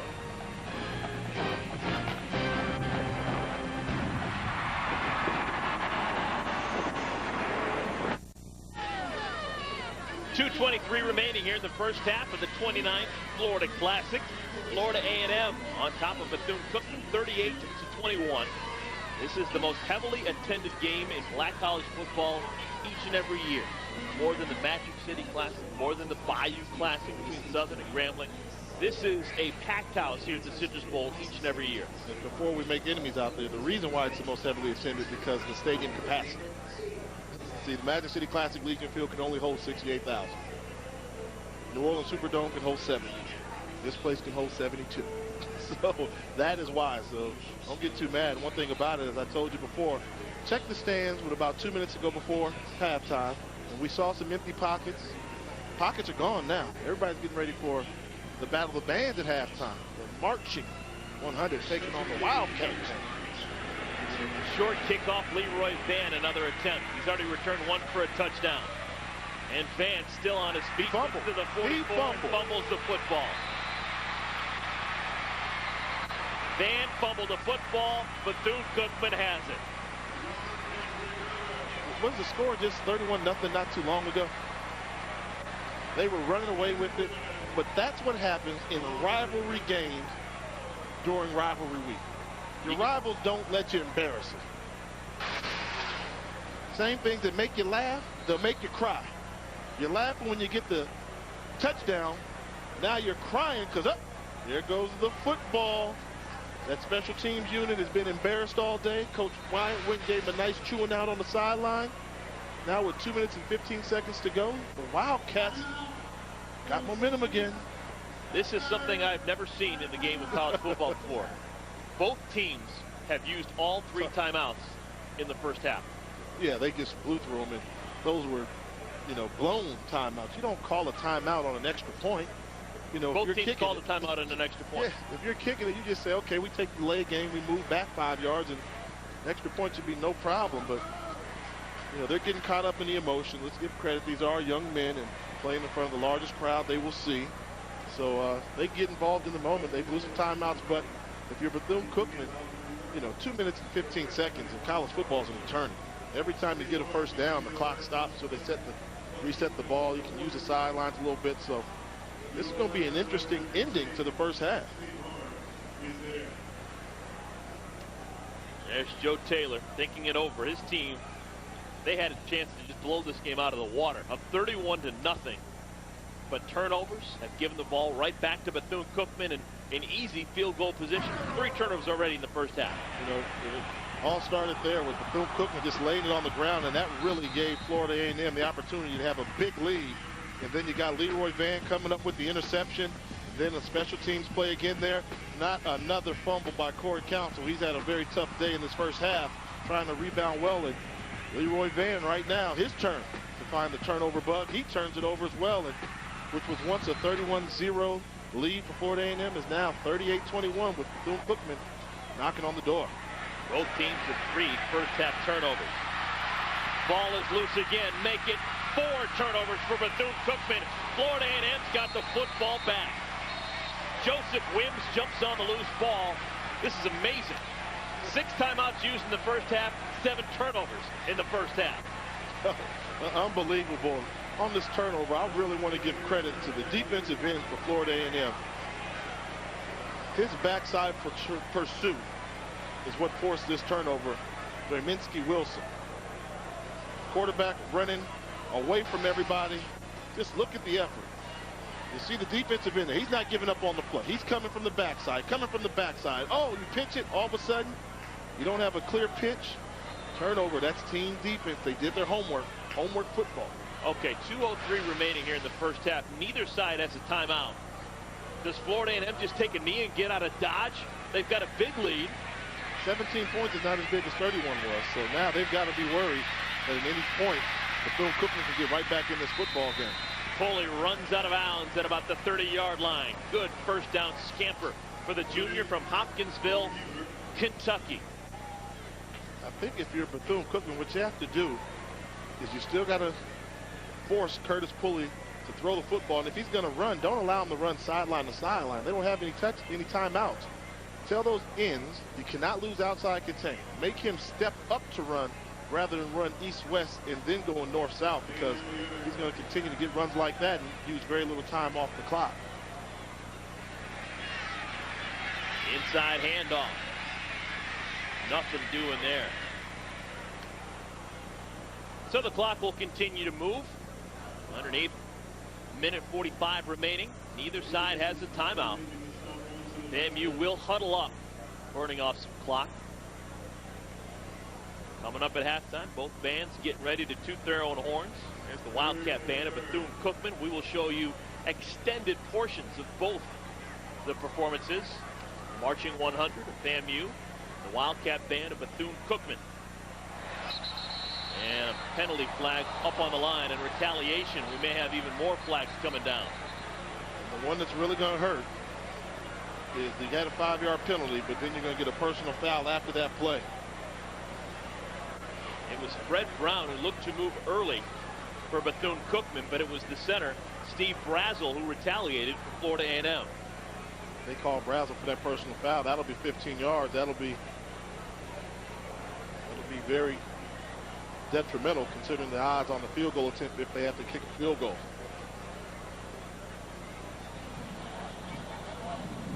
We have 2 fouls on the play. Both of the fouls are dead ball fouls. We have encroachment against the defense, made contact. We had a dead ball, personal foul against the offense on the center. We will mark off both penalties. So it was 3rd and inches. If they mark up both penalties, I think they're going to give them the first down and then move them back 15 yards. Yeah, they'll get the first down. You see here, Brazel coming clear as day and taking a shot there. You just can't do that. You cannot lose your cool like that. Guy jumped off sides. That's going to happen in the game of football now. If you think it's intentional or not, you still have to get back at him in between the whistles. I mean, you're talking about a center nose guard matchup. They can beat up on each other all day. Why take a cheap shot there in front of everybody? He's been playing such a good game. I mean, we talked about Steven Brazel earlier, doing a good job of controlling the line of scrimmage. And why would you allow that penalty to happen?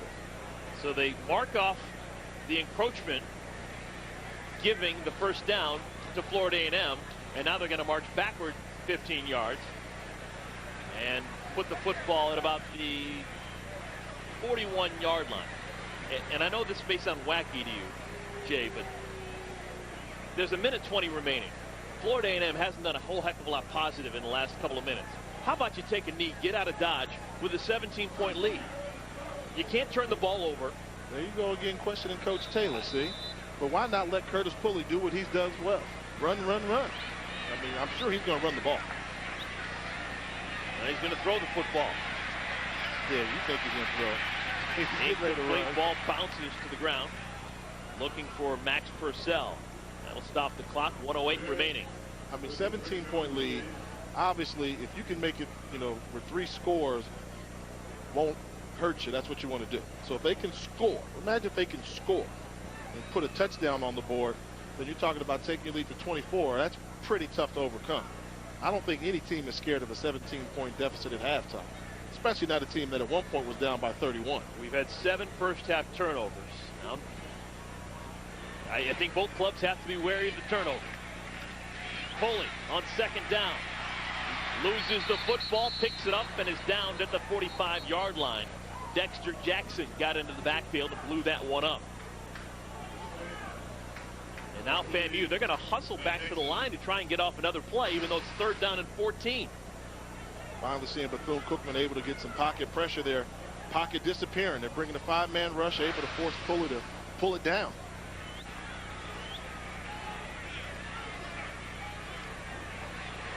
Pulley beats the first man. Looking for someone. Running out of time. Breaks a couple of tackles. And now is going to be brought down at the 42-yard line. How many tackles did he break before he was brought down? That should be the final play of the first half. FAMU has no timeouts. There's no real reason to try and kick it away.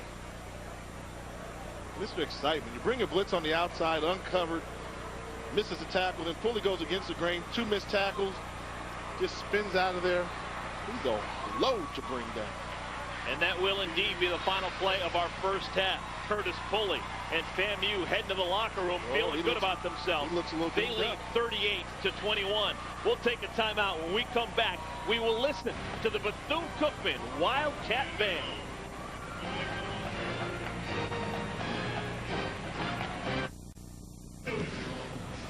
Halftime here at the Florida Classic in Orlando. Time now for the Bethune-Cookman Wildcat Band, The Pride.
Not bad. Pretty impressive performance. The Pride, Bethune-Cookman. Next up, it'll be the Marching 100 of FAMU. Time to take a timeout. We'll be right back. It's halftime here at the Florida Classic in Orlando. Still on the field performing the Marching 100 at Florida A&M.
Impressive stuff here at the Citrus Bowl, the world famous marching 100 of Florida A&M.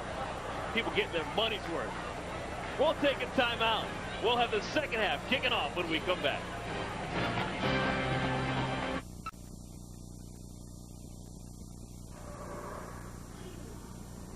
This is ESPN Rivalry Week, presented by Samsung Mobile. What a first half we have had here at the Florida Classic, the 29th edition of this great game. Bethune-Cookman at one point down 31-0 against Florida A&M. They have come back to make it a game. 38-21 is our score with Jay Walker. I'm Eric Collins. And folks, you saw a bit of everything.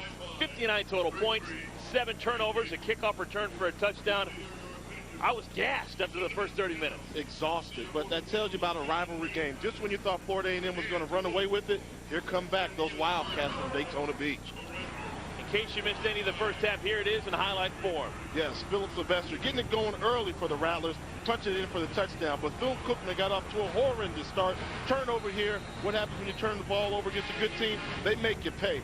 Curtis Bullock, offensive MVP with the touchdown scamper, giving them the touchdown. Bethune-Cookman could never get it going. Oh, no. Another interception here by Leroy Van with some return yards to give them the ball in good field position. After that, Philip Sylvester making them pay. Touchdown run, his second in the first half. Bethune-Cookman still continuing to struggle, but they find a way to get into the end zone with the touchdown there. Then Florida A&M. Turnover bug bit them. Sylvester with the fumble. Good return yardage. Then after that, Bethune-Cookman, quarterback calling his number again. Touchdown there. BCC getting right back in this contest. Then Curtis Bullock. He wasn't done yet. Look at the legs. Look at the athleticism. Getting to the outside. Long touchdown scamper by the quarterback. The transfer from the University of Kentucky, making his impact felt. And Leroy Van. This was a record-tying kickoff return. His 6th special team return on the season, puts him in the FCS record book. They score, but the Wildcats found a way to keep fighting back. Andros piles the ball in there for a touchdown, as well as the 2-point conversion. Bethune-Cookman fought back from a 31-zip deficit to make it 38-21 at halftime. Wow.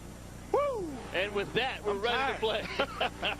And we edited out a couple of turnovers as well, but you talk about a first half full of excitement, and normally you rest at halftime. Not in the Florida Classic. You had to stick around to watch the bands. And actually something you never see. I believe both teams got penalized coming out of the locker room for the bands going too long. They took too long, and, you know, that's one where the officials have to know, hey, come on now. Everybody's having a good time. Can I go get my break now? Kickoff is a short one. Angled towards the side. Coming up on the return is Corey Council. Council had a strong first half kickoff return. This time able to get it out to the 29-yard line. And that is where Bethune-Cookman will start on offense. This is what the first half looked like in statistical form. Dominated early and late by Florida A&M. 7 turnovers in the first half. If FAMU had not turned the ball over those last 3, they would have ran away with it. But give credit to the Wildcats for fighting. Surprising graphic there. Florida A&M outrushed Bethune-Cookman. Coming to this contest, Bethune-Cookman averaged 214 yards rushing a game. Florida A&M outrushing them at their own thing, beating them at their own game, which is the running attack. Now it's basically all Curtis Pulley, the quarterback, 153 yards on the ground for FAMU. Good, strong run. Council gets the ball out in space, crosses the 50, and gets out to the 45-yard line. Greg Harvey credited with a tackle, but not before another big gain for Bethune-Cookman. The Wyatt Bone attack is like the most risky option attack I've seen. I mean, anytime they run the ball on the perimeter, that quarterback makes that lake pitch. It hangs in the air for so long, but it allows these guys to be wide receivers. And look, they just run underneath the ball. Look at the blocks downfield. They got it going right now. This is Kirkland, who was out with an injury in the first half, comes back in, and another big gainer for the Wildcats of Bethune-Cookman, all the way down inside the 30 to the 26. You see Kirkland there running back to the huddle.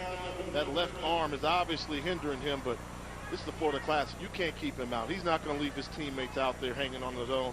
He's going to tough it out, will and guts. This is what is on the line. Should Alvin Wyatt's team win this game, they would win the MEAC's second place position outright. South Carolina State, they've already assured themselves of winning the conference this year. Souverain keeps the football, and Souverain scores the touchdown. 3 plays and a touchdown on the board for the Wildcats. That's the Wyatt Bone that 70,000 fans came to see, or at least 35,000 for Bethune-Cookman.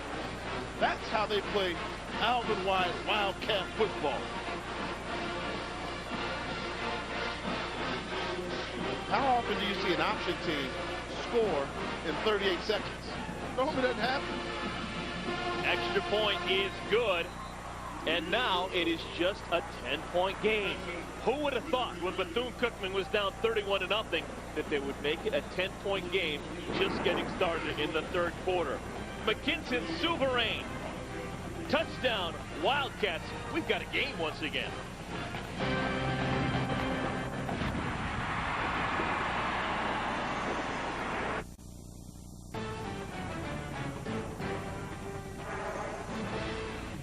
ESPN's College Football, brought to you by Campbell's Chunky, official soup and chili sponsor of the NFL, and the Volkswagen Signed-In Drive event, German engineering for practically just a signature.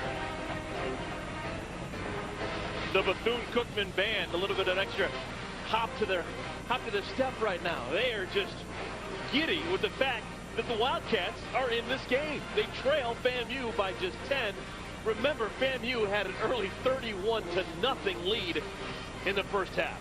And right now, it's imperative that Florida A&M respond back by putting some points on the board.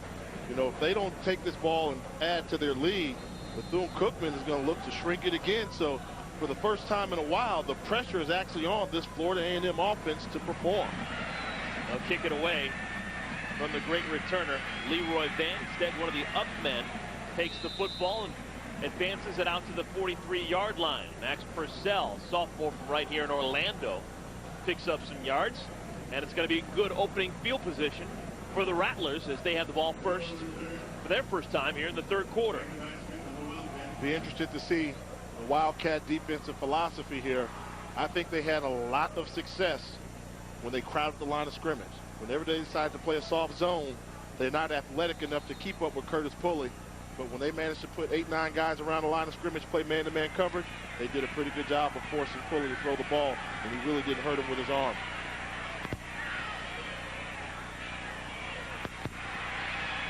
Pulley keeps the ball on first down and crosses the 50, a pickup of 8 on first down. See, and that's that soft zone. They came out playing cover 2, everybody off the line of scrimmage, allowing Pulley free realm. And anytime you do that, he's going to pick up 7 or 8 yards just because they don't have the linebacker skills in order to take care of Pulley. And look at this. The defense for FAMU getting a tongue lashing. That's the defensive coordinator, Earl Holmes, longtime NFL linebacker of Pittsburgh Steelers, Cleveland Browns, Detroit Lions. He is not happy at all with the Rattler defenses. He is lighting them up right now on the sideline. Give to Sylvester, and Sylvester has the first down to the 45. Talk about defensive coordinator Earl Holmes, and you know, when you're a linebacker and you played linebacker in the NFL for 10 years and you come over here and when you're a coordinator, you expect nothing but the best from your linebackers. And anytime you're taking on a team that is going to give you that option look, it's all with the front seven. See those guys he's talking to? Those are linebackers and defensive linemen. Let's get this going. Earl Holmes taking it personal. I know he wishes he could play in this game. I mean, he was a terror in the MEAC conference. A terror. Pulley out of the shotgun. Planned quarterback draw. And Pulley gets out across the 40-yard line to the 39. They pick up 6 yards on first. That's easy money right there. And right now they're running an arithmetic offense. What do I mean by arithmetic? They're just doing a number count. Bethune-Cookman, you come out with 6 or 7 guys in the box, we're going to run the ball. That means you're not bringing pressure, you're not blitzing. Pulley saying, okay, we'll go ahead and run. Now, when they go to that 8th guy, then they make him have choices. But right now, anytime they see soft zone, Pulley's calling his own number, easy offense. Simple as 1, 2, 3, 4, 5, 6. See, now they got an 8th man in the box. Now he's backing off, so they're going to run the football again on him. They decide to pass. Pulley. Pass is caught at the 25-yard line by the freshman Elliott. Late flag comes down. Elliott, we told you about his leaping ability, climbed the ladder and made a heck of a two-handed grab at the apex of that ball's flight. Yeah, poorly thrown pass. He had two Cookman defenders there. Play action pass, but when you've got such a talented wide receiver like Kevin Elliott, look at him go up and snatch that ball. Ball could have been picked, but it was a matter of Cox just didn't have the hops to compete with Kevin Elliott. Big grab by Kevin Elliott, freshman. And there's a personal foul, grabbing of the face mask that's going to give him 15 extra yards. See, at the end of that play, he's got his hands on that face mask. You got to call that. Not a matter of whether or not it's going to be a 5 or 15-yarder. If they make the call, it's a 15-yard penalty. Archie Smith, sophomore from Jacksonville, on the penalty. Did Elliott go up and take that? Well, he should. He won the state championship here in Florida in the high jump, 6 feet, 11 inches tall. He could jump over Akeem Olajuwon. Wow, I'd like to see him on the basketball court. They got a new gymnasium they're building there at FAMU. See, put him in a dunk contest. Sylvester the carry for a couple. Last year, the Florida Classic being won by Bethune-Cookman. Florida A&M, they got waxed. They lost 34-7. Really didn't have much of a chance. That was the final game of the Reuben Carter era. Reuben Carter now been replaced by Joe Taylor, who has turned this program around. 3-8 last year to 8-3 this year. Out the line of scrimmage, forcing Florida A&M to pass. Foley spins across the 10 down to the 9. Corey Ryder with the tackle. What's amazing about Curtis Pulley, we talked about the fact that he came from Kentucky, but it was the time that he came from Kentucky. He showed up 8 days before the season opener, before he was eventually cleared by the NCAA to practice. Didn't really have any of the summer to work out with the team and get ready for the season, yet he's really played solidly. That tells you something about his football IQ. I mean, it's not like he sat on the bench for the first 6 games of the year. He went into camp, shared playing time, and was a key contributor in those early contests that the Rattlers had. And he's really just taking control. He understands the whole offense, and this is a quarterback that's in control.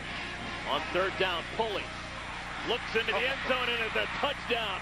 A tipped ball turns out to be a touchdown. Javaris Knight. You see on that drive there, Pulley got away with 2 poor decisions, but the athleticism and the inability of the Wildcat defensive backs to capitalize on the poor decisions lead to the score for Florida A&M. Coming into this game, Bethune-Cookman, the most points they'd allowed in any game so far this season was 27. No, I apologize, 28 against South Carolina State. FAMU already has 45 on them, and we've still got 25 minutes left to play in this game. FAMU may get 70. Timeout on the field. Javaris Knight trying to figure out how this happened. Curtis Pulley throws a pass into coverage, and it turns out to be 6.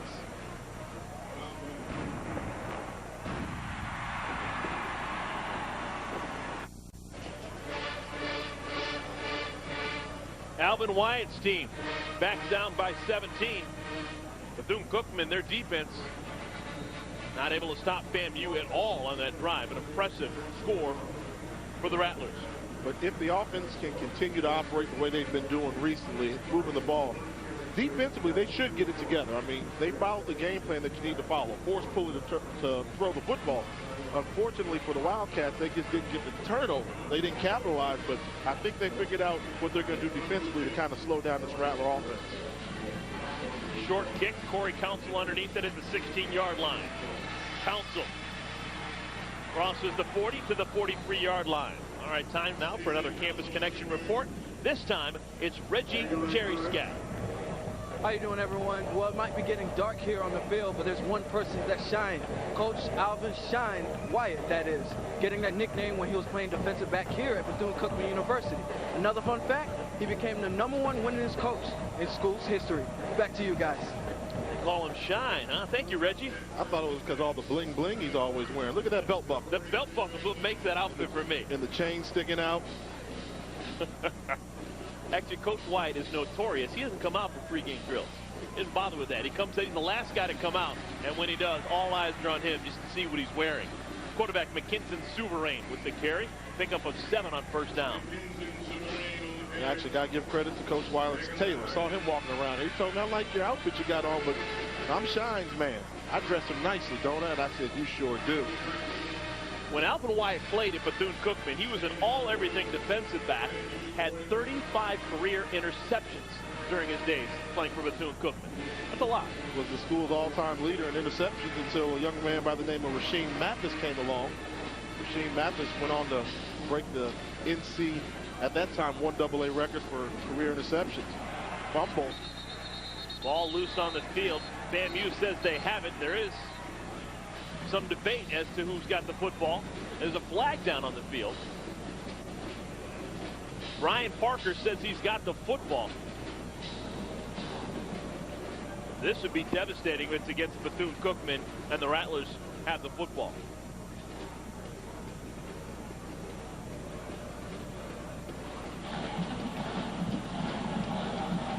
Illegal formation against the offense. This penalty is declined. First down. Wow. That's now the 5th turnover for Bethune-Cookman in this game. Trailing by 17 in the third quarter. You can't afford any more shots to the foot. Not at all. And this gives Florida A&M a good opportunity to increase upon that 17-point lead they currently have. Good field position. But as we said before, sooner or later, the defense has got to step up for Bethune-Cookman and make a play. If they're going to have any chance of getting back in this contest, no better opportunity than right now. Curtis Pulley under center. 8 men around the line of scrimmage. I like that call there. Pulley wants to throw on first down, has a man down the seam. It's caught. Going up in the air and coming down with it is Isaac West. And that's what you have to make him do. Unfortunately, FAMU caught the ball for your Bethune-Cookman, but it was a high throw. You had one-on-one coverage there. Better athletes on the outside, it seems to be. But I think you've got a better chance at forcing them to throw the football than allowing Pulley to just run crazy on it. As good as Isaac West is, he's got a long way to be the best Isaac to ever catch passes. He's competing with Isaac Bruce, Isaac Curtis. Isaac's a pretty good name if you want a high-quality receiver. I agree with that. Philip Sylvester looking for running room. Gets down to the 15-yard line. A little extracurricular. No flag on the play in the backfield. Guys get tangled up. Philip Sylvester is one of those guys. Last year, he just took the MEAC conference by storm. Nobody knew who this young kid was, and the records he set last year as a freshman, I mean, he was a true freshman, straight out of high school. Great kickoff returner, was on punt returns, running the football. Bright future ahead of him. No sophomore slump with Philip Sylvester either. He's doing a good job for the Rattlers. They give it to Sylvester. And number 30 gets down inside the 15 to the 14. Nick Mayant, who's leading the Wildcats in tackles, brings him down. That's now the 9th tackle for number 40. Sophomore from Fort Myers. Mayant has really come on here in the second half of the season.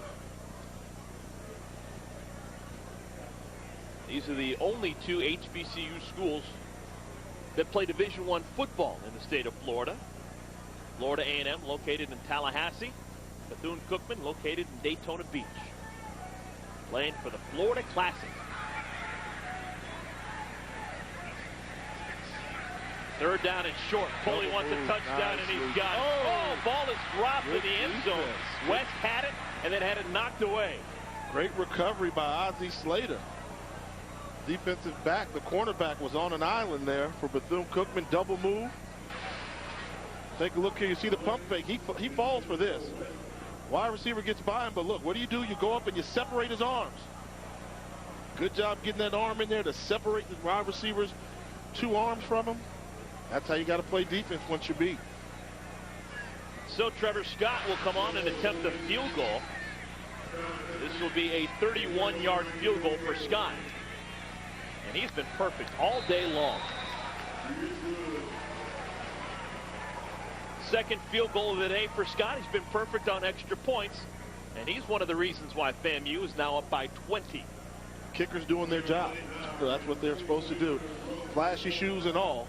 He's getting it done. That's what you need to do. And 48 points by the Rattlers. They are really putting it on. And Bethune-Cookman's got 28 points. This football game is no stranger to a lot of points being scored. Now you take a look at the score, 48-28. You say we got to be getting close to setting records for most points scored in the Florida Classic. Maybe not so much. This is 2004. Bethune-Cookman trailing by 7, but they would score a touchdown here. Ben Doherty, 6 touchdown passes for Florida A&M, but it wasn't enough. Bethune-Cookman, they would win in overtime by a score of 58-52. That's the classic record for points, 110 combined. Ben Doherty, 6 touchdown passes for FAMU, but that wasn't enough. Wasn't enough.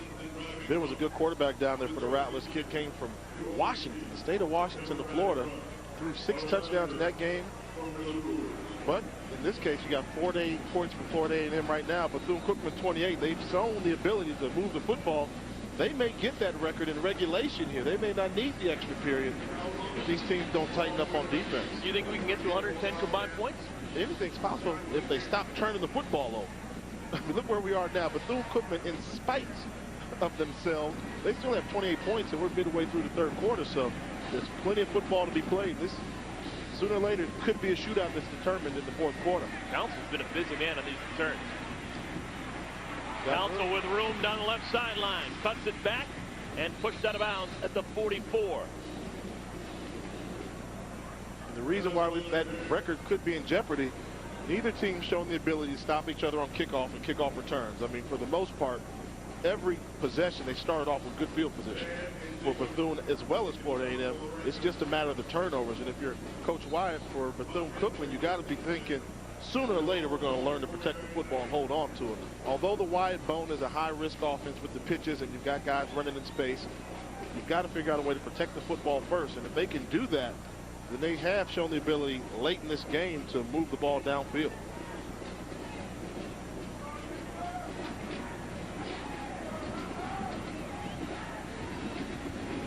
Souverain with the straight drop pass. Wants a bunch, has a man, incomplete. Sails it high, looking for Joe Singleton. Now that's one that I try, you know, if you're an option team, first down's most important. You know, you're used to picking up 3 or 4 yards at a time. If you come out passing the ball on first down, 2nd and 10 doesn't really favor option teams. The element of surprise is there, and you do want to catch a team in tendency. And yes, they did have 2 wide receivers open, but as a quarterback, you got to tell yourself, if my coach is going to call a pass on first down, at a bare minimum, I've got to get 3 or 4 yards. Oh my, design quarterback run, and it's blown up. Joseph Wims, the junior from Miami, just stoned McKinson Souverain. Yeah, that's pretty tough when you got a quarterback getting hit by 6'5", 250 pounds on your quarterback. Can't do that. Let's take a listen to this hit right here.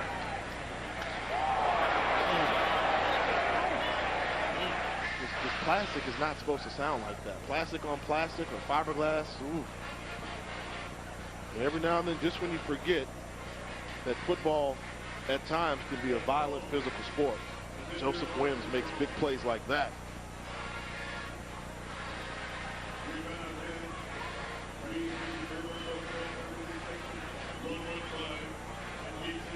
Alvin Wyatt hoping his team would have an impressive performance today and not only secure 2nd place all to themselves in the MEAC, but also hoping to impress the committee, the NCAA committee, that's going to put together the top 16 teams that are going to play in the FCS playoffs.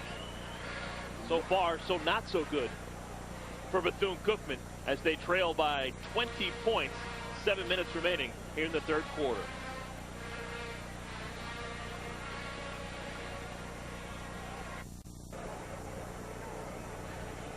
Welcome back, everyone.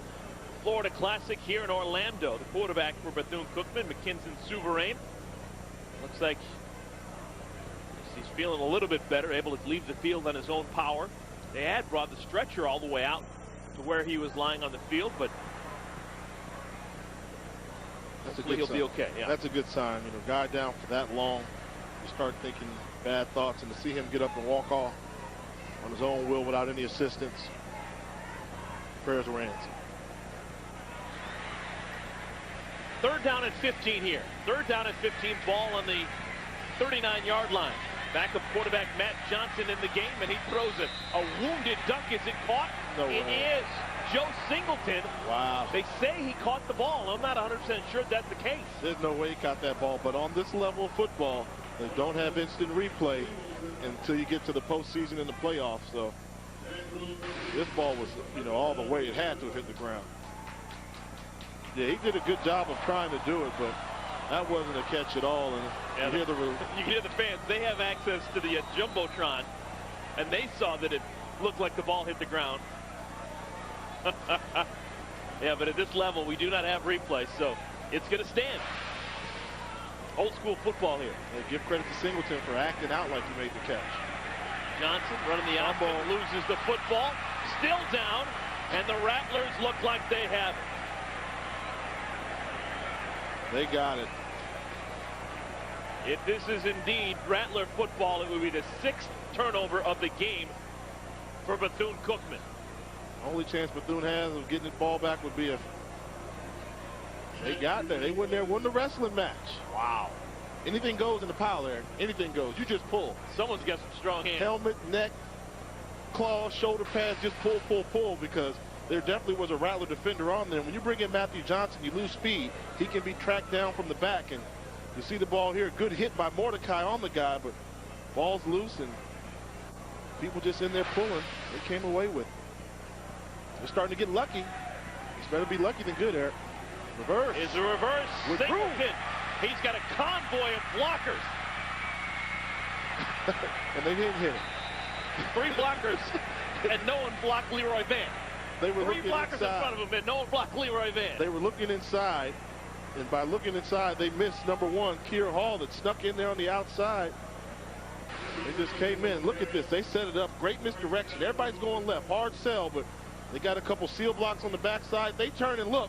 You see Mordecai there on the outside looking, and they just whiffed them. That could have been a touchdown. Big Ruben Mordecai, number 52. Good job of getting downfield. Miscommunication there of who was going to block. Keir Hall. Quarterback keeps it, and Johnson down to the 15-yard line. Jay, who's been the most impressive quarterback you've seen in the MEAC this year? In the MEAC conference, probably Herbert Bynes, quarterback for Hampton University. He really came out and had a rough start, but then week in, week out, he really started throwing the football and was putting on a clinic. Herbert Bynes did a good job of passing the football. I'm talking about passing. When you talk about the leadership ability, which so many of these teams have to have with game management and game clock management, and I really think you got to give it up to the youngster from South Carolina State. Came in there and really made an impact with Long. But MEAC, MEAC, unless you've got a standout type of quarterback, not really known for the quarterback play. It's all about those running backs in the MEAC conference, and this is a run-heavy conference, and that's why they have so much success. In comparison, you go to the SWAC conference, which is the other HBCU conference that plays FCS football. They just want to catch balls. They want to catch balls, strike up the band. I think they only have 1 guy in the SWAC conference that rushed for 1,000 yards. The whole conference. So that lets you know their mindset. It's all about the flash and dash in the SWAC, and the MEAC, a little more gritty, hard-nosed football. Quarterback Johnson, nowhere to go. He spun and couldn't get out of the grasp of Gremensky Wilson, number 92. Now, this is something that I would do a little bit different. If you've got a quarterback that's out and you bring in your backup, the one thing your backup quarterback can do is throw the football. He's the best passer on this team at 67%. And because of his frame and build, Johnson can't be as effective running the wide bone. He doesn't have the strength, the lower body strength, to run through those arm tackles that happen at the line of scrimmage. Why not throw the football a lot more with him? Let him throw 2 out of 3 times on 1st and 3rd down compared to trying to run the football with him. Out to Sumler. Pass is too low, and it hits the ground before it gets to Sumler. And now Johnson is slow to get up. This is going to bring up 4th down and 11, and Johnson is slow to get off the field to the sideline. Yeah, he got banged, and they brought pressure from that slot position with Leroy Van blitzing the quarterback. And when you got a fast guy like Van, he's got the speed to get to him. And for the quarterback shaking up as badly as Coach Wyatt wants to go for it, doing the right thing here, taking some points, trying to put it on the board if they can convert. Matt McCutcheon will come on and attempt a field goal. Bethune-Cookman, you see what they normally do on the ground. They've been almost as effective as they normally are on the ground. Missed it.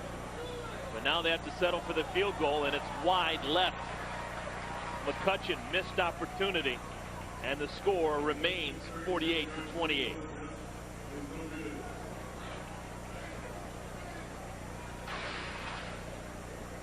Let's take a look here, see if the hold is down. It's down. Holder can help him out a little bit by getting those laces going towards the target compared to the left, and he ended up hooking it to the left. One thing is the holder, your job is trying to get those laces facing the goalpost. On extra points, your hold doesn't have to be as precise because it's a much closer kick, but help him out a little bit. So FAMU with the football once again. They stay on the ground. Gain of 3 yards on first down for Levante Page, who is spelling Philip Sylvester right now, for 32 from Douglasville, Georgia. Florida A&M, they are the only HBCU, a historically black college and university. They are the only HBCU that has ever won a 1AA national championship, or an FCS national championship. They won the very first ever, 1978. They won the FCS playoffs, defeating University of Massachusetts in the championship game. Foley wants to throw out the flat. It's complete. Benson, the fullback, pushes forward towards the first down. He's a little bit short. Here comes the flag. Follow up on that point about FAMU winning the national championship. The coin toss here. 30-year reunion. They won in 1978. At the coin toss, they had Albert Chester out here, quarterback on that team, national championship team, and they take a lot of pride in what that team did. Unnecessary roughness, late hit on the defense, number 93, 15 yards from the end of the run, also requires an automatic first down. Chris Dirks, senior from Miami, called for that infraction.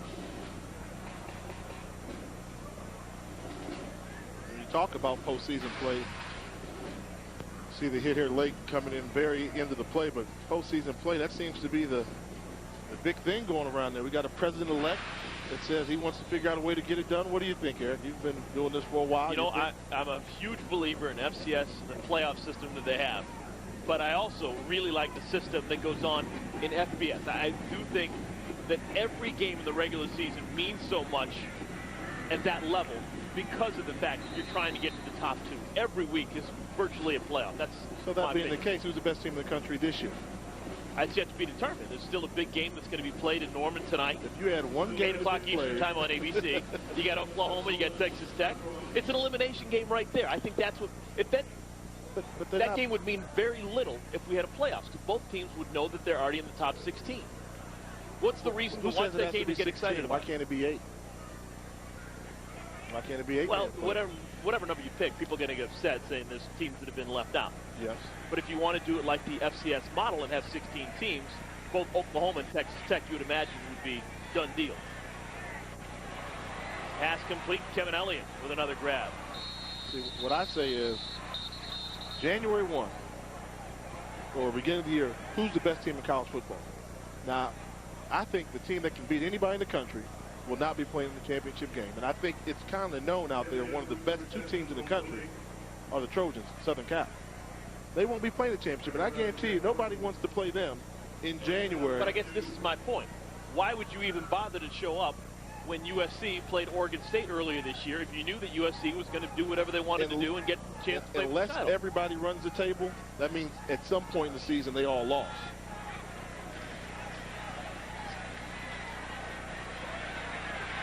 Philip Sylvester, hard running, stays on his feet and gets down to the 43. You know, then you talk about a team like Florida, who has a chance if they beat Alabama to get into the championship game. They probably will if they win that game against Alabama. They lost at home. Yeah. They didn't even go on the road. That game would be totally inconsequential. Why would you ever go to see Ole Miss in Florida? Why would you watch that game if you knew that Florida could afford to use that game and still go to the playoffs? Who's better, Oregon State or Ole Miss? Oregon State. Why is Florida ranked ahead of USC? USC lost to Oregon State. Team going to the Rose Bowl on the road. Florida lost at home, Ole Miss. Play the thing on the field, Eric. You know it. Pass is caught. Isaac West with the grab, and West down to the 26. Brent Davis with the tackle, but another first down for the Rattlers. Got any more points you need me to school you on as we look at these standings? I just think there have been so many fantastic games that we've seen all season long, and for the most part, those games were relevant and meant something because they were virtual elimination games during the regular season. True. If you have a playoff, you can afford to lose a game here or there and still save your season. But you still have to play for position, and I mean that's what makes college football special. We've had 3 games of the year this year, already. And all of them has taken place in the Big 12. And that's what makes it special, but I still think too much debate and controversy. Good run by Sylvester. Skitters down to the 16. Now, I'm a huge college basketball fan. Love college basketball. March Madness. But what do you circle on your calendar during the regular season for college basketball? What game is more important than any other game? You know that the top 64 teams, 65 teams are going to get a chance to duke it out. Yeah, so you look late in the season. Yes, you do. You look at conference championships and where they're going to be seeded in terms of getting to the big dance. Right? Then you got those rivalry games, ACC territory, obviously North Carolina, Duke. Anytime they play, you got to position that. But it's almost like baseball, college basketball. It's the culmination of the season's worth of work compared to just Sylvester, another carry inside the 15. How many times did you get a chance to play in the postseason when you were at Howard? One. We went to Marshall, and it was a great experience. Nothing like the playoffs. We had a chance to go to Marshall, and this is when Marshall was still playing 1AA football, and it's exciting. I mean, regular play was fine. We'd already established that we were the best team in the MEAC conference, and you ask me, one of the greatest teams ever in the history of the MEAC conference, but that's debatable. But we go there and you get to represent your conference. You get to represent your conference against everybody else. And I think that's kind of what an SC wants to do. To go out there and say, you guys say the Pac-10 is so bad, well, let's show you how good the Pac-10 is, who we play week in and week out. SEC, same thing. Sylvester's been a workhorse on this drive, powering inside the 10 to the 9 before Archie Smith brings him down. Sylvester's not a big guy, 185 pounds, but he's getting a lot of carries here in this third quarter. And that'll do it for the third quarter. Another 15 minutes in the books. Things looking pretty bleak right now for Bethune-Cookman. They started off real strong in the third quarter, but ever since it's been all FAMU.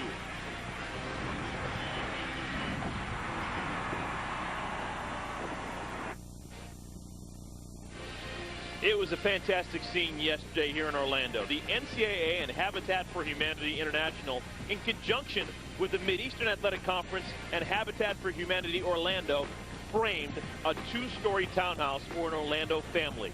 Now, Habitat for Humanity often partners with NCAA students at bowl games, but this is the very first time that it was ever done here at the Florida Classic. In total, over 100 students worked. FAMU, they sent their students over in the morning. Bethune-Cookman, they had their students go over in the afternoon, and together helping to frame a 2-story townhouse right here in Orlando. Great job, civic duty for everybody. They're getting it done at a young age.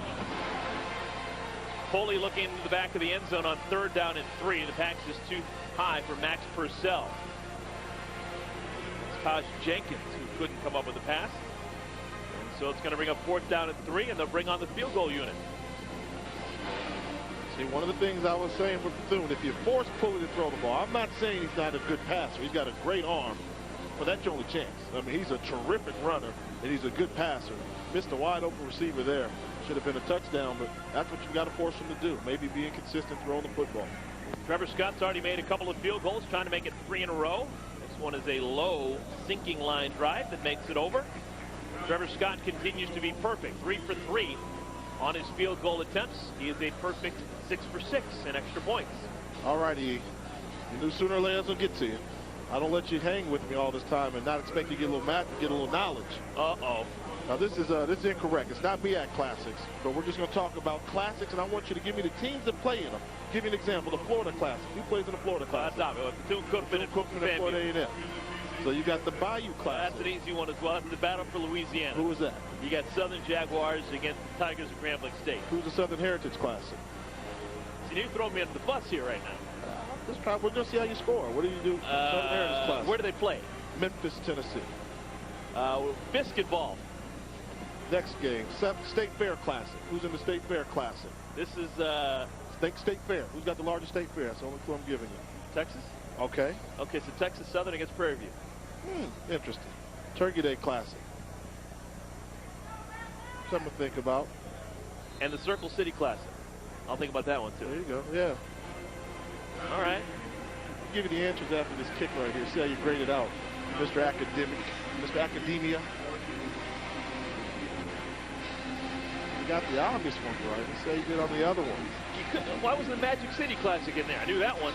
I knew you knew Alabama that. State, Alabama A&M. Expand your intellect, your knowledge. This is the 10th kickoff return of the day for Corey Council. 10th. All righty, here you go, E. Classic quiz, see how you did. Okay, how'd I do? You got Southern versus Grambling. Southern Heritage in Tennessee, Memphis, Tennessee. Yeah. Jackson State. Makes sense. Versus Tennessee State. Okay, Oprah Winfrey's alma mater. State Fair Classic, Texas. Not quite Prairie View. Or not Texas Southern. It's Prairie View versus Grambling. Okay. They played that the week after the Texas-Oklahoma game. The Turkey Day Classic. Okay. Played on Thanksgiving. Okay. Tuskegee versus Alabama State. I actually knew that. You Okay. should have known that. The Hornets the Circle of Alabama City. State. Give me the teams in the Circle City. Quick. Gotcha. They change every year. Oh, that's not fair. Fumble. Ball is loose again. Again. And FAMU says they have it. And they do. I ain't going to say he doesn't have it. The guy sitting there holding the football on the 15-yard line. It's clearly a fumble. As Tremansky Wilson says he's got the football. See the players point to the jumbotron. Look, I got it. And unfortunately for Bethune-Cookman, another player down. Take a look at this replay. Oh, right away is a fumble. Oh, and it got kicked as he was going to get it. And look at that. Just pull. See, I told you down the pile, it's pull. You don't care what you're pulling. Arm, leg, jock. You just pull it. Did you ever get in the bottom of those piles? Quarterbacks. Yeah, all the time. No? Quarterback center exchange. I mean, Yeah, but you're a pretty boy. Stay yeah, away from that they loose pull ball. every day. I try, yeah, but you know, that ball was mine. Justin Cotman, who's down on the I ground. can't believe I got you with the Circle City, Eric. I mean, come on, you're a Midwest guy. And we talked about That's it hard earlier. math right there. That wasn't easy. That wasn't easy. You disappointed though. You didn't get the Turkey Day Classic. Come on now, you should have known that. You know, your daddy's from Alabama. Yeah. A little rusty right now. Caught up in the game, my friend. I think that's something that we need Bethune-Cookman to do, is get caught up in the game and protect the football. You know, and even if they win, and unfortunately probably for Florida A&M, you know, winning this type of game in a sloppy play game does not help your case for any team in terms of getting to the postseason. Florida A&M's doing a good job of winning the ball game. They've been in control most of the game, but, you know, playoffs is not a place for sloppy football. It's for those good teams there, and you've got a team that's shown the inability to protect the football with the turnovers they've had. I don't know how much they've helped their cause as well. Now let's go to one of our partners here. Campus Connections' own Alicia Mitchell has got another report. What's going on? Well, actually, we have a lot of notable Rattlers can be found throughout all facets of the world and business industries. For one, some distinguished Rattlers include a Tony Award-winning actress, Anika Noni Rose, who graduated from FAMU in 1994, an Olympic gold sprinter turned wide receiver for the Dallas Cowboys, Bob Hayes, who attended FAMU in 1962, and finally, my favorite, sideline reporter Pam Oliver, who graced our illustrious university before graduating in 1984. Oh, she ran track at FAMU, didn't She surely did. And I played softball as well, so she's definitely an inspiration for a lot of us at the Broadcast Journalism Building. That's all right. So it goes on there, huh? Thank you, Alicia. Nice. That's good stuff. Bullet Bob Hayes, man, he was world's fastest man for a while. He was. And I mean, what a title. He was the first guy with the title, world's fastest human being. Now, wouldn't you like to see, and I rarely say that track guys can play football, Bolt could play in the NFL. Usain Bolt. Oh, yeah. Oh, no doubt about that. I mean, at 6'5", I mean, little light in the hips right there. Hey, 6'5", and, you know, they question whether or not he'd be able to catch. I played in the NFL at a time when Herman Moore was in the NFL. Herman Moore caught 100 passes. We played against him twice a year when I was with the Vikings. Herman Moore ran 3 routes: a hitch, a curl, and a go. 100 balls one year.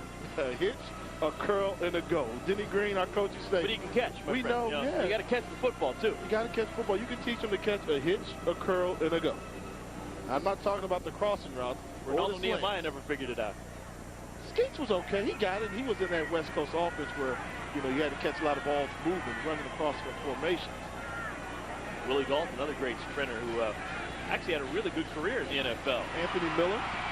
That is a catch. Isaac West in the end zone, and the Rattlers keep pouring it on.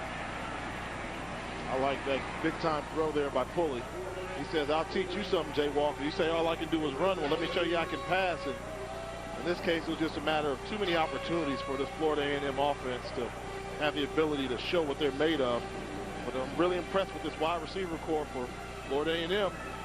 Rest of the MEAC Conference, you better get some big DBs because all these guys average 6'2.5", and they're just freshmen and sophomores, babies.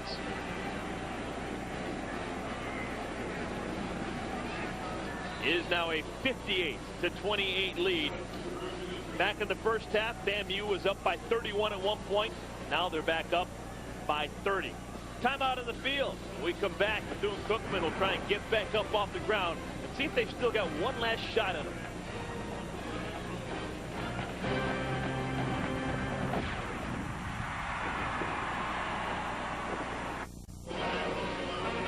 We're back here in Orlando, the Florida Classic. Florida A&M trying to avenge a loss last year at the hands of Bethune-Cookman this year. And a game with spurts right now. Most recent spurt, on the way the Rattlers. It was special last week to turn on College game day early in the morning and to see Chris Fowler, Lee Corso, Kirk Herbstreit, Desmond Howard in Tallahassee. Not at Florida State, but at Florida A&M. At FAMU with all that orange and green. And me being a former Bison, I'm not a big fan of all that orange and green, but I was pulling for FAMU. They did a great job. They got into the atmosphere. And congratulations. Hats off for game day taking the initiative going to an HBCU. This is the 11th kickoff return of the day for Corey Council. 11th. Here it is last week. Look at the Rattlers. It is amazing what has happened with game day over the years. Oh, the yeah. excitement. When they come to town, it is an event. It's like the event of the year. It really is. And I'm sure Lubbock had it going on this morning, but they got to see the band perform and do their thing. And, I mean, FAMU band, you're looking at them right now. Did they win battle of halftime, the battle of the bands at halftime? I'm not going to go there. Okay. I'll let you make that decision. I thought both bands were fantastic. Very much so. You know, a couple years ago, I gave it to Bethune-Cookman on the air because, you know, I call it like it is. I'm an analyst. You know, you stay vanilla down the middle. Man, you put on a clinic today. I mean, they put on a clinic. 50 sousaphones. 50 sousaphones. I learned they're not tubas. They're sousaphones. You know the difference between a tuba and a sousaphone? I'll tell you after this play. On the right side, running for his life and getting out of bounds is McKinson Souverain. Now, when you talk about a sousaphone and a tuba you carry a tuba. Hold it in front of you, you got to carry a tuba. But the ones that wrap around your shoulder, you see where it's going around the shoulder, that gold bar? Yeah. That's a sousaphone. Huh. Tubas, they're held right here, and they play like, you know, you play it as you're walking and you're carrying it. Sousaphone, you wrap it around. Stick with me, son. I'll teach you a couple things. You learned that at Howard? Howard University, America's Black College. Good to see McKinson Souverain back in the game. Wants to throw. Has a man, pass sailed high. Looking for Jeff Pope. You know what's interesting now, and talk a little bit about the Heisman Trophy race. Obviously, huge game tonight. But to me, it's a two-man race for the Heisman Trophy. And they both play for Texas Tech. Nope. No. Nope. I thought you were Crabtree and Graham Harrell guy. I think it's between Harrell and Tim Tebow. Well, you're not going to... And I want to change it, not necessarily Harrell, the winner of the game tonight, whether it's Bradford or Harrell versus Tim Tebow.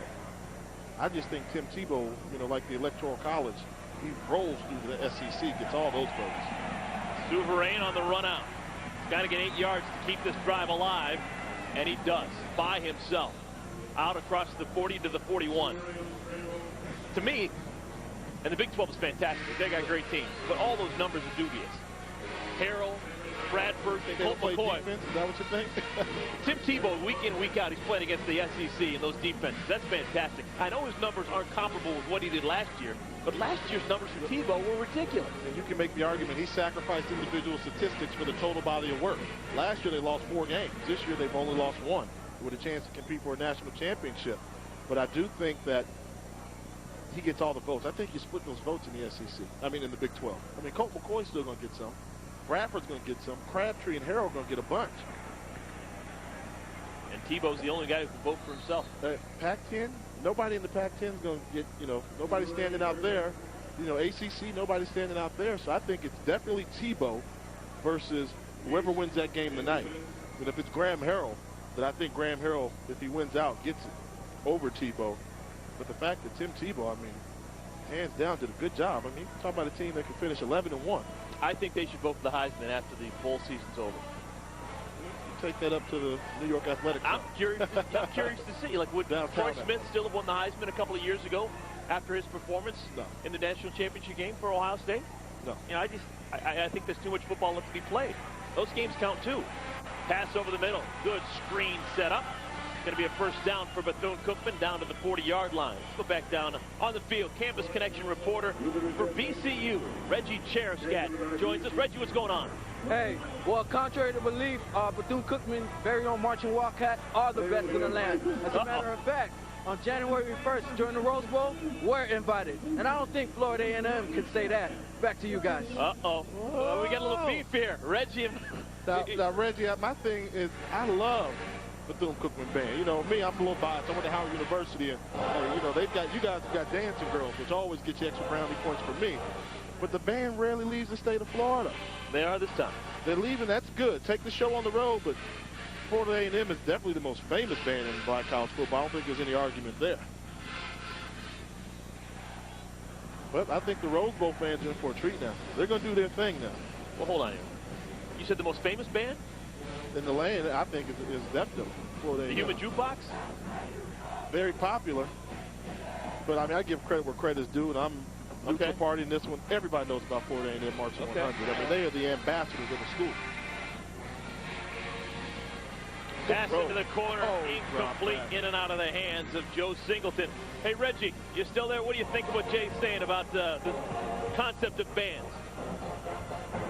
Well, guys, in my opinion, going to the Bethune-Cookman University, the band, the Marching Wildcat, are the best. As you can hear right beside me, they keep the crowd pumped, no matter what the score is. So, point blank, BCU, Marching Wildcats, the best. No one else is just the rest. Back to you guys. Right?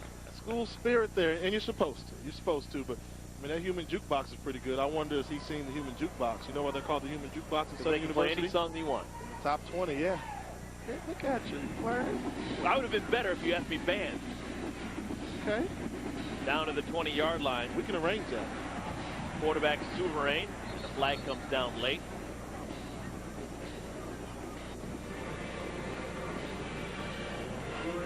All right, we're coming down to the stretch run here. 11 minutes and change remaining.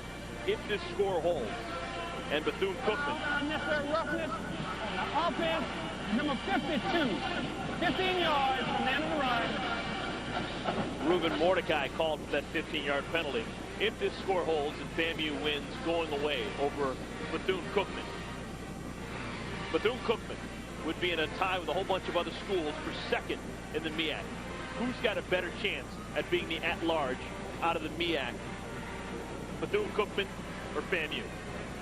If Bethune were to win at that 9-2 record, they would. But with 3 losses, and obviously Florida A&M would have the advantage. They beat them head-to-head. And because Florida A&M had a quality win versus Tennessee State, top 25 team, Southern University, possible winner of the SWAC championship, then Florida A&M. I mean, they've got an impressive thing. The conference losses, MEAC is tough. You're going to lose some conference games. So I think Florida A&M would have that one. But if Bethune could have been 9-2, they would have made an impressive argument as well.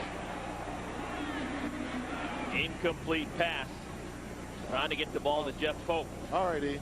Ask and thee shall receive. Got some bands for you.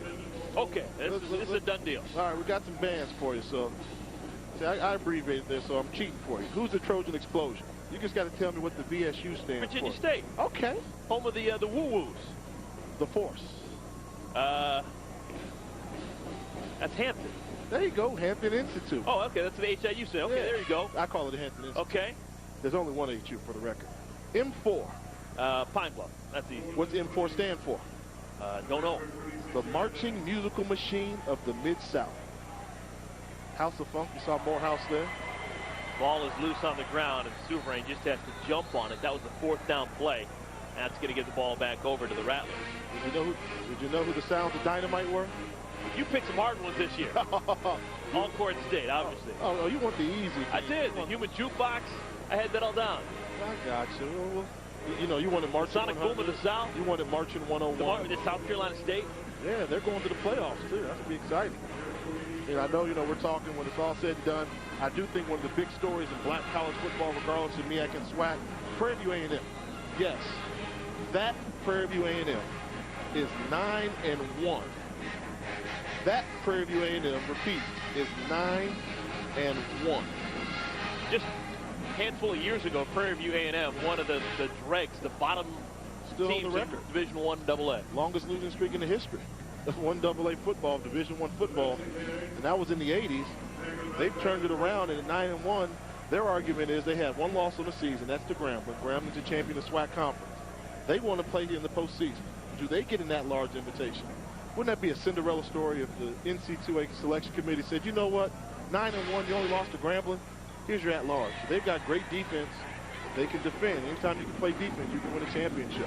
Eddie Battle, the new quarterback in the game for FAMU, gives it to Philip Sylvester. The SWAC is kind of a different animal because you've got Grambling and you've got Southern. Both those always choose to play the Bayou Classic as opposed to going into the playoff system. So it would make sense if Prairie View A&M would take that spot coming out of the SWAC. With the 9-1 record. They're only lost to Grambling, and if Grambling can't show, for me, the playoffs is all about exposure. Showing the rest of the country how well your conference has played football this season. At 9-1, it all comes down to the Bayou Classic. If Southern beats Grambling and they go 6-1 in conference and they go to the SWAC championship, why not allow another team in your conference with a similar conference record to go to postseason? That's going to happen in the CAA. First place team is going, but they're also going to let the second place team go to third place team. Travis Rowland on the stop. It's going to bring up a 4th down at about 3. And Florida A&M, they're going to kick the football away. No need to go for it on 4th down when you're already up by 30 points. Travis Rowland's had a long day. He's probably the best defender in the entire MEAC this year, but his whole defense has been steamrolled to a man by FAMU. Yeah, FAMU is really playing some of the best football in all of black college. They've got the top 10 rankings, and I can't think of too many teams that can really beat Florida A&M besides South Carolina State and Tuskegee right now. They're rolling, and they're only going to get better. Good special teams play. For the first time today, a punt by FAMU. First time today we saw their punter, Will Platt. And it's down inside the 5. All right, we'll take a timeout. When we come back, Bethune-Cookman will try and salvage something. They still got 8 minutes and 44 seconds to play.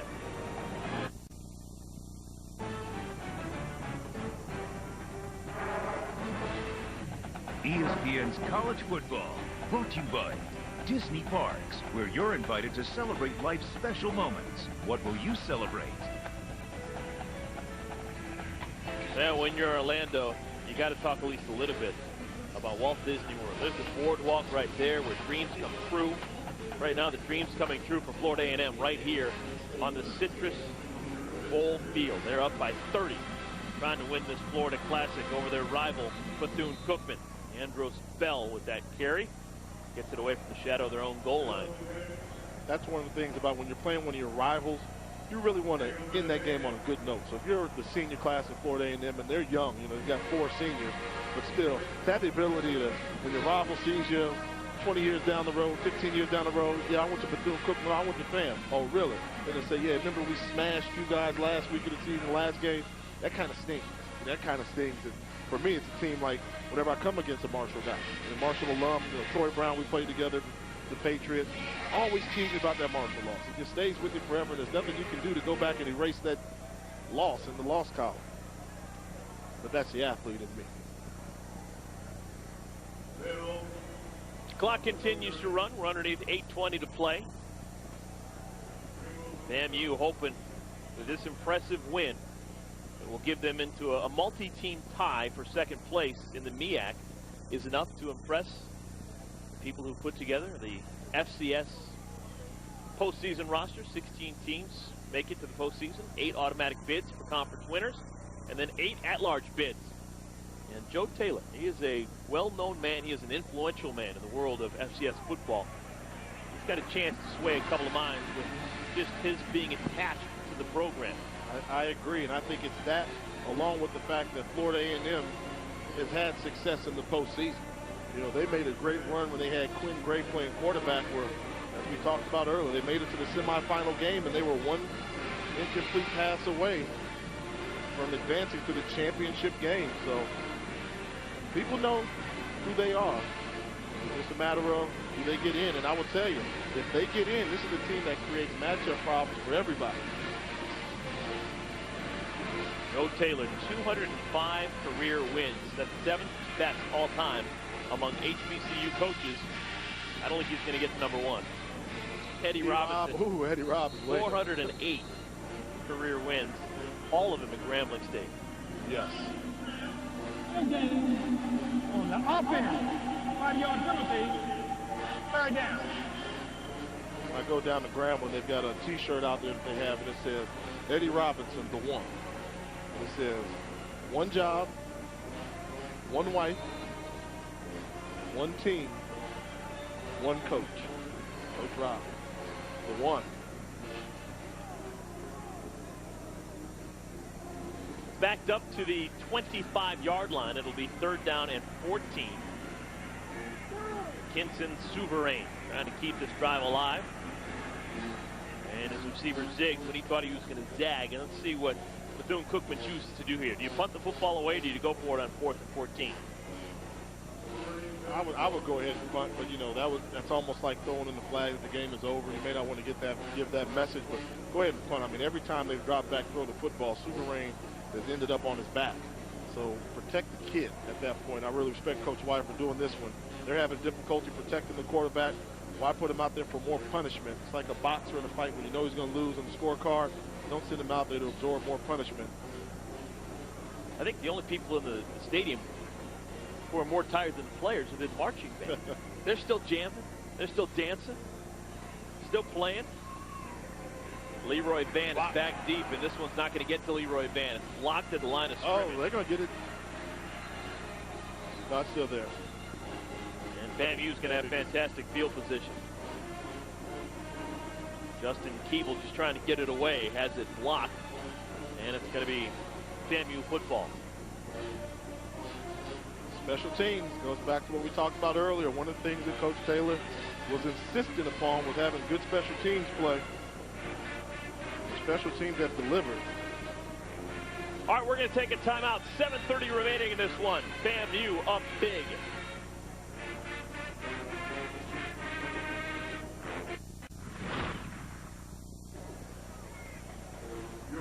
Seven and a half remaining in this one. Florida A&M up big here in the Florida Classic. Let's go down on the field for one more Campus Connection report. This time it's Alicia Mitchell. Alicia, what do you got?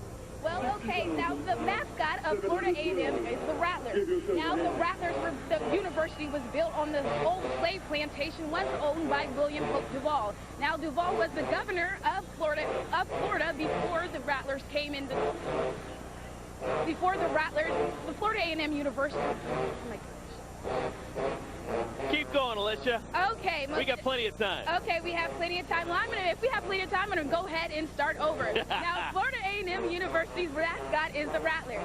Now, the university was once, the area was once owned by William Pope Duvall, who was the governor of Florida before the Rattlers came into existence. And the history behind it was the simple fact that the plantation was highly infested with rattlesnakes, hence the FAMU Rattlers. I didn't know that. Yes. Thank you. And Alicia, I do have a question. Yes. We're going to watch this play here a little bit. Oh, man, look at this. Souverain in the open field, crosses the 50 out to the 46. Good play before he's pushed out of bounds by Greg Harvey. All right, we gave open microphone to your counterpart for Bethune-Cookman. Reggie told us about his love for the band for Bethune-Cookman. Can you tell me a little bit of something, how Bethune-Cookman's band compares to your marching 100 of Florida A&M? Well, actually, Bethune's band has nothing on the FAMU Rattlers. I understand that he said a couple of things about us, but we outnumber them.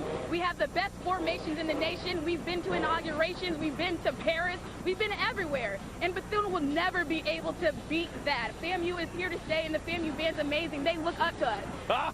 And you saw them on the sidelines watching as we presented, so clearly they're in admiration of our university. Alicia, you did a great job today, but let me tell you something. You were never as excited or animated as you were right there with that question. Great job. And I've got a question for you too, Alicia. One more for you before you go. What do Rattlers do? What do the Rattlers do? We do everything. The Rattlers, they just have the spirit behind our university. It's crazy. There's just so much passion. Like, if you were ever to visit our campus, it's just this love that just emanates throughout the entire campus, and it's influential. People embrace one another. People want other people to succeed, and the fact that FAMU helps build up strong African Americans, it's breathtaking. I got you, It's breathtaking. but I also like the fact that they strike, and strike again. Yeah, you see the 58-28, right? Okay, so we're definitely striking. So I don't care how good Bethune's band is, we're still got it. Memo. Thank you, Alicia. Appreciate it. Great job today. Philip Kirkland gets himself a touchdown. Bethune-Cookman, they haven't given up. Still playing this to the final whistle. And that was an impressive drive. That started inside their own 5-yard line. And they go all the way and score a touchdown. Look at that. Everybody's getting into it. The rattlesnake and the rattler, little shadow boxing. I'll take the Wildcat. You take the Wildcat? Yeah. I'll take the snake. Yeah. Snake looks a little top-heavy. Yeah, give him that snake bite, though. You got to let him strike you. Matt McCutcheon with the extra point. 7 more points for Alvin V. Wyatt Sr.'s team.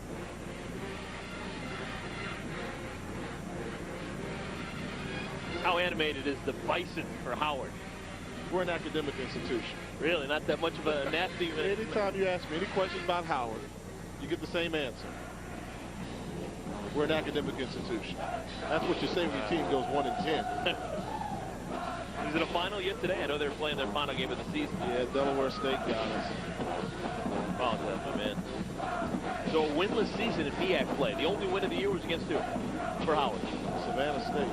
Savannah State. We're an academic institution. That's Shannon Sharp's school, alma mater. So Shannon better not say anything to me. That's right. When all else fails, we got them. The Bethune-Cookman, the Rattlers, marching 100. They were impressive. I mean, when they came out and just surrounded the whole field, you know how intimidating that must be when you got a band that can surround the whole field with. I like that song Bethune plays though.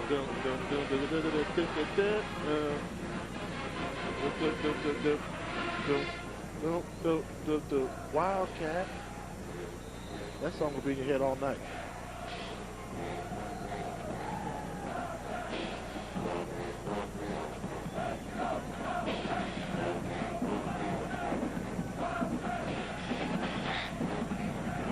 Little pooch kick. It worked. The Van get back to it. Leroy Van jumps on it. He had a kickoff return for a touchdown earlier in this game, back in the first half. His 6th kick return for a touchdown of the year. 3 punts, 3 kickoffs. He's still got another year of eligibility. Do you think he's good enough as a returner after another year of seasoning to possibly get a shot in the NFL? Possibly. He's real gritty. Reminds me a lot of Tiger McMillan. We'll get back to that. Monday Night Football countdown continues as Aaron Rodgers and the Green Bay Packers take on Drew Brees and the New Orleans Saints. That's Monday Night Football on ESPN at 8:30 Eastern. Coverage begins at 7 Eastern with Monday Night Countdown delivered by UPS. Talk about guys playing in the NFL. Talked about the Packers, Nick Collins. Well, they've been some other folks from this conference that have made it to the National Football League. Here go some of the notables. Obviously the greatest. Would that be Jerry Rice or Walter Payton? I don't know. Walter Payton, in my book, may be the greatest. Yeah, that's true. But I think as it's gone down, as history's gone on, Jerry Rice has really gotten accolades as probably the best wide receiver, definitely. A lot of people say Walter Payton's the greatest football player of all time. Look at the rest. Too Tall, Larry Little. Larry Little actually was head coach at Bethune-Cookman for a while. He was a lineman on that undefeated. Dolphins team, 1972. Larry Little in action right here. One of the best offensive linemen ever, NFL Hall of Famer. He was on that team that went undefeated. Don Shula's Miami Dolphin team. Well, that was just a couple players. You know, obviously everybody, too many to list actually, because, you know, talk about Hall of Famers. I mean, Grambling has 4 guys in the NFL Hall of Fame. Buck Buchanan. Buck Buchanan, Willie Brown, Tank Younger. You know, they got Shaq Harris, all these guys. And you go up the road, South Carolina State in the MEAC Conference. Harry Carson from South Carolina State. Deacon Jones went to South Carolina State. Willie Lanier went to Morgan State up in Baltimore. So Elvin Mathea's black college grad. Goes on and on. And now currently you got a bunch of guys getting busy in the NFL from HBCUs. Have a kick out of bounds on the kicking team. 5 yards from the end of the kick. Right on. First down. You got Robert Mathis, Indianapolis Colts. Antoine Bethea, Indianapolis Colts. John Stallworth. Didn't have him on that list. Alabama So many A&M. to the list. I'm leaving off a bunch. And of the currents, I'm missing off a lot. But I will say this. We did lose 2 of the legends of black college football that retired in 1 year. So Steve McNair, Alcorn State, retired, along with Michael Strahan, Texas Southern. So they carried the mantle very well for those of us that went to HBCUs and made us all proud in the NFL.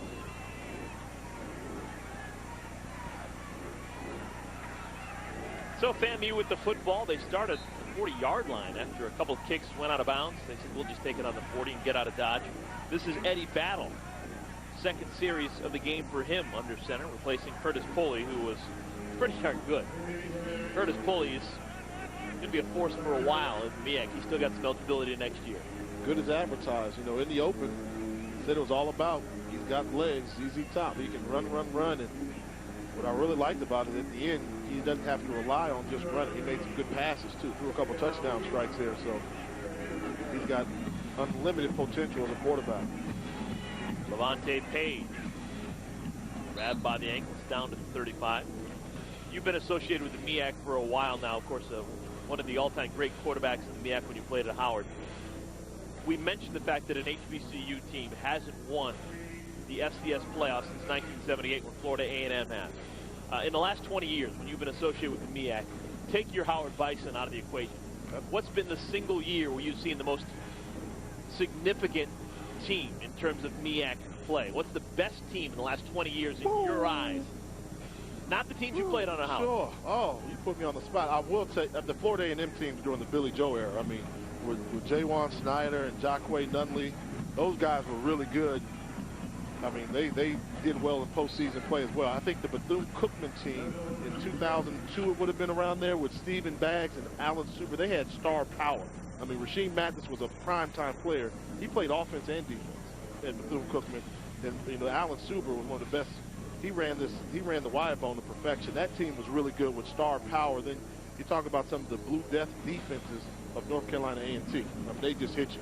They just hit you, and keep on hitting you. So I would say those would be the one, and you can't discount the Hampton teams that Joe Taylor had.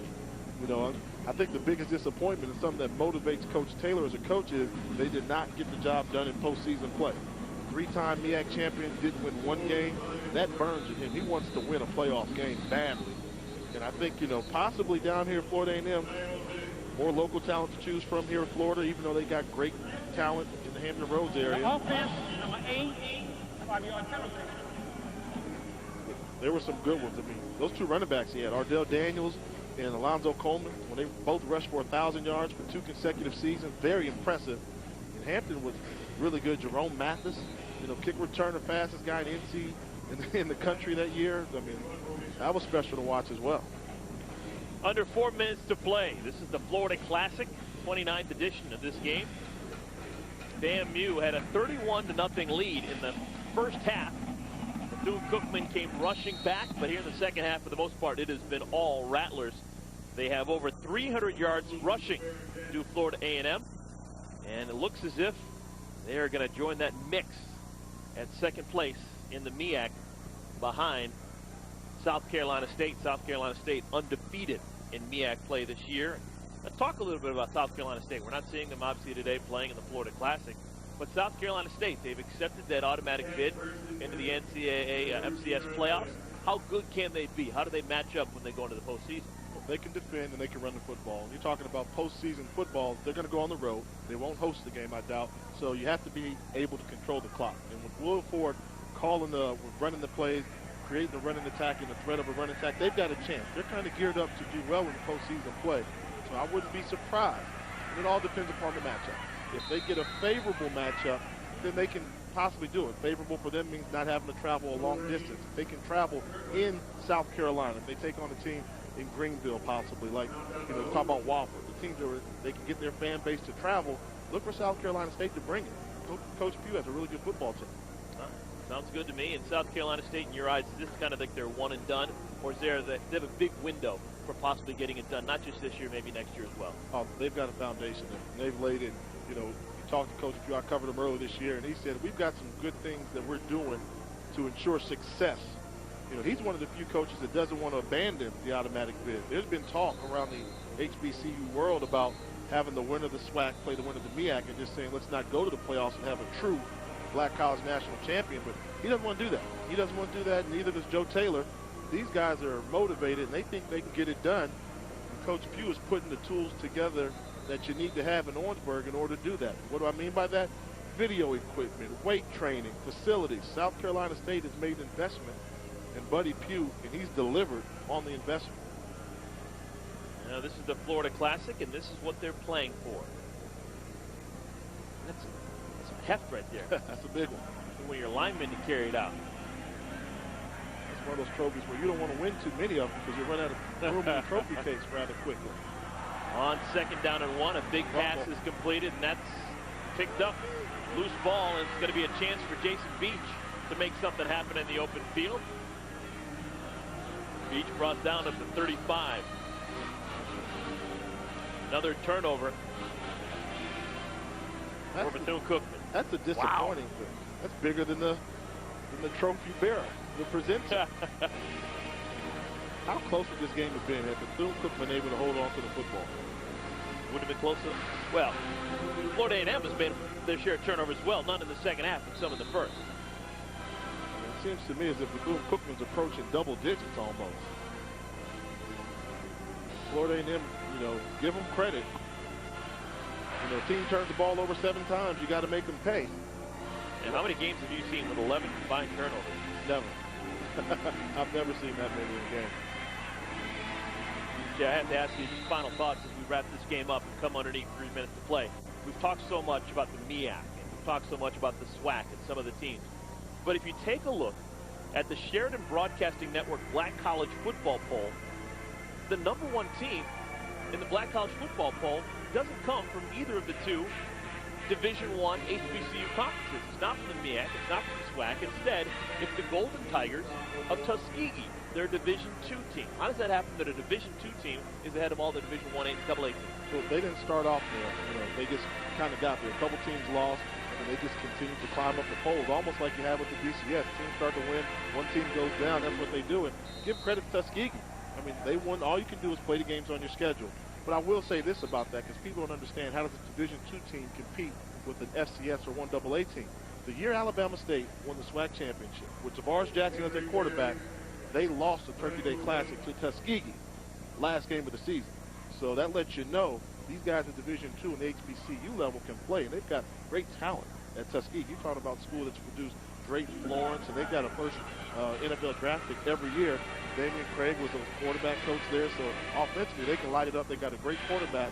So Tuskegee, don't let the Division II tag fool you. They can play, and if they were in the SWAC conference, they would not finish in last place. They'd be right there in the middle of the pack. In Tuskegee, they currently play their games in the SIAC. Play teams like Miles College. They play teams like Albany State, Fort Valley, Morehouse, those teams there. Big hit there. Stoned in the backfield, Dexter Jackson, one of the starters for Bethune-Cookman, still in the game, and he makes the tackle for a loss of a couple. Now that's one of the cases when you talk about Tuskegee that you wonder about postseason play. As great as they've been, and Tuskegee has not lost a football game in like 2 years. I mean, they're rolling. They've forgotten how to lose. because they play Alabama State for the Turkey Day Classic, they don't go to the Division II playoffs. I wonder how good this team would be if they went to postseason. You know, I want to say, hey, let's send our best teams out there. That Grambling State team with Bruce Eugene and those guys, I mean, I'm sure they could have gone to postseason and won some games. They were that good. But you can't blame them when a team gets paid $1 million to play your rival down in the Bayou Classic. And sooner or later, you know, you like to see HBCU get it right. Well, I got a question for you. What's that? This is your first Florida Classic. Sure. And, you know, I came here and told you all about it. You were skeptical. Is it as good as advertised? It has been as good as advertised, maybe even a little bit more. I'll be honest with you. We came over 3 hours before the game just to kind of make sure that we were here on time because I was told that traffic could be an issue. There were people out here just hawking T-shirts, selling hot dogs, listening to music. It was fantastic. It was one of the best environments I've ever been around, just coming to the stadium. And I imagine it's going to be similar right now because even though the stadium is so emptied out, people are still here. They're right outside. The party's just outside. Yeah. The party's just outside. You know, on the plane ride over, I was with a Gator fan, diehard Gator fan. And he said, oh, this is Classic weekend. I'm always in town for the Classic. He goes to every Florida game. But he said, I love this game because it's just so phenomenal. I said, well, how does it compare to Georgia, Florida? He said, similar, but the Florida Classic has better food. Okay. So, the final numbers are in. Over 60,000 fans have made the trip here. So we told you this is always the most highly attended game of Black college football. Over 60,000 here in attendance at the Citrus Bowl this afternoon. Devontae Page with that carry as we're underneath 2 minutes to play. Well, pressure's on the Bayou. Well, actually, this will be the third. But I covered the Magic City Classic, and they had 68,000 folks this year at Legion Field. Bayou Classic between Grambling and Southern. Thanksgiving weekend, the SWAC West title on the line. They will get 70,000 people down there for that game this week. Now, congratulations to Joe Taylor. Joe Taylor in his very first Florida Classic. Going to come up with a victory after so many years at Hampton. 16 years to be exact. Getting a chance to come and coach at Florida A&M. He made the decision, still loves Hampton, had a great time there, just decided, you know what, I'm going to try something different, see what it's like to coach in Tallahassee. Now he knows. Now he knows that's what, not only to win, to coach in Tallahassee, but to win in Tallahassee against Bethune-Cookman. That is true. And when I see Joe Taylor, I've got a love-hate relationship with Joe Taylor. Love him as a man. I mean, that's my guy. Quality human being. We get along great. Hate him as a Howard Bison. He's done more. His record against Howard, 12-1. I was glad to see him leave Hampton.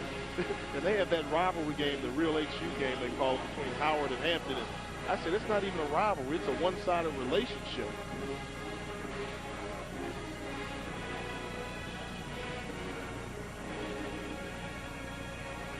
So, before we go, I got to say, is take a look over there on the Florida A&M sideline. The man in the orange shirt right there, congratulations. That's legendary coach Bill Hayes, inducted to the North Carolina Hall of Fame this weekend. Currently the athletic director at Florida A&M. Between those two, they've got like 400 career victories. And this is a fake punt. With a minute and a half remaining, a fake punt, and Florida A&M is going to keep the football. That was just a direct snap to Leroy Van. So the defense will not have to go back on the field. For Florida A&M, they can just take a couple of knees and finish this game off. You see Wild Bill over there on the sideline. He just looks like a football coach.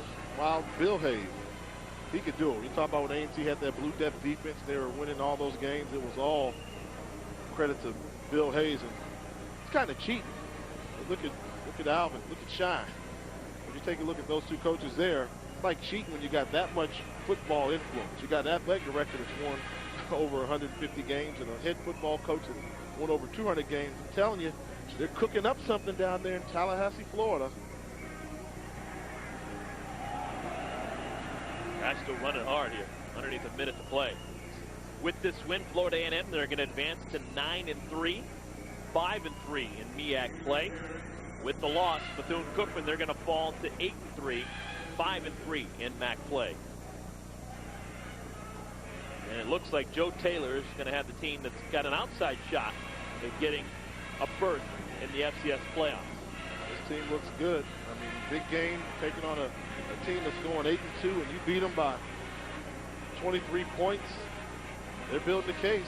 They're building the case. This is a good football team, and he feels that they can do some things in the postseason. So it's all in the hands of those people in Indianapolis on the competition committee. Give them a chance. Let's see how they do. Let's let Curtis Pulley in the postseason. Let those boys try and catch him. What do you think? It'd be nice. Curtis Pulley playing fantastic right now. Has really figured it out with his new teammates. Before we can get out of here, there's encroachment, and we're going to have to move him forward 5 yards to do it again. The defense, number 43, because of the yardage gained from the penalty, first down.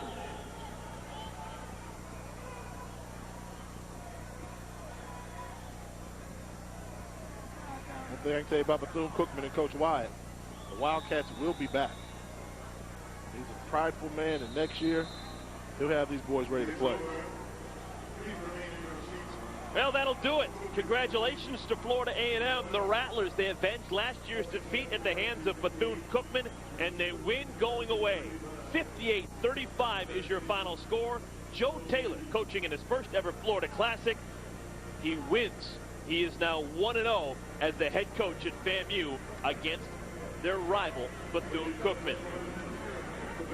Jay, final thoughts on what we've seen over the last couple of hours? I'd love to see Curtis Pulley in postseason. Give the Rattlers a chance. They've got a good football team. Let them in. So the numbers on your screen are correct. FAMU 58, Bethune-Cookman 35. This has been a presentation of ESPN, the worldwide leader in sports. Coming up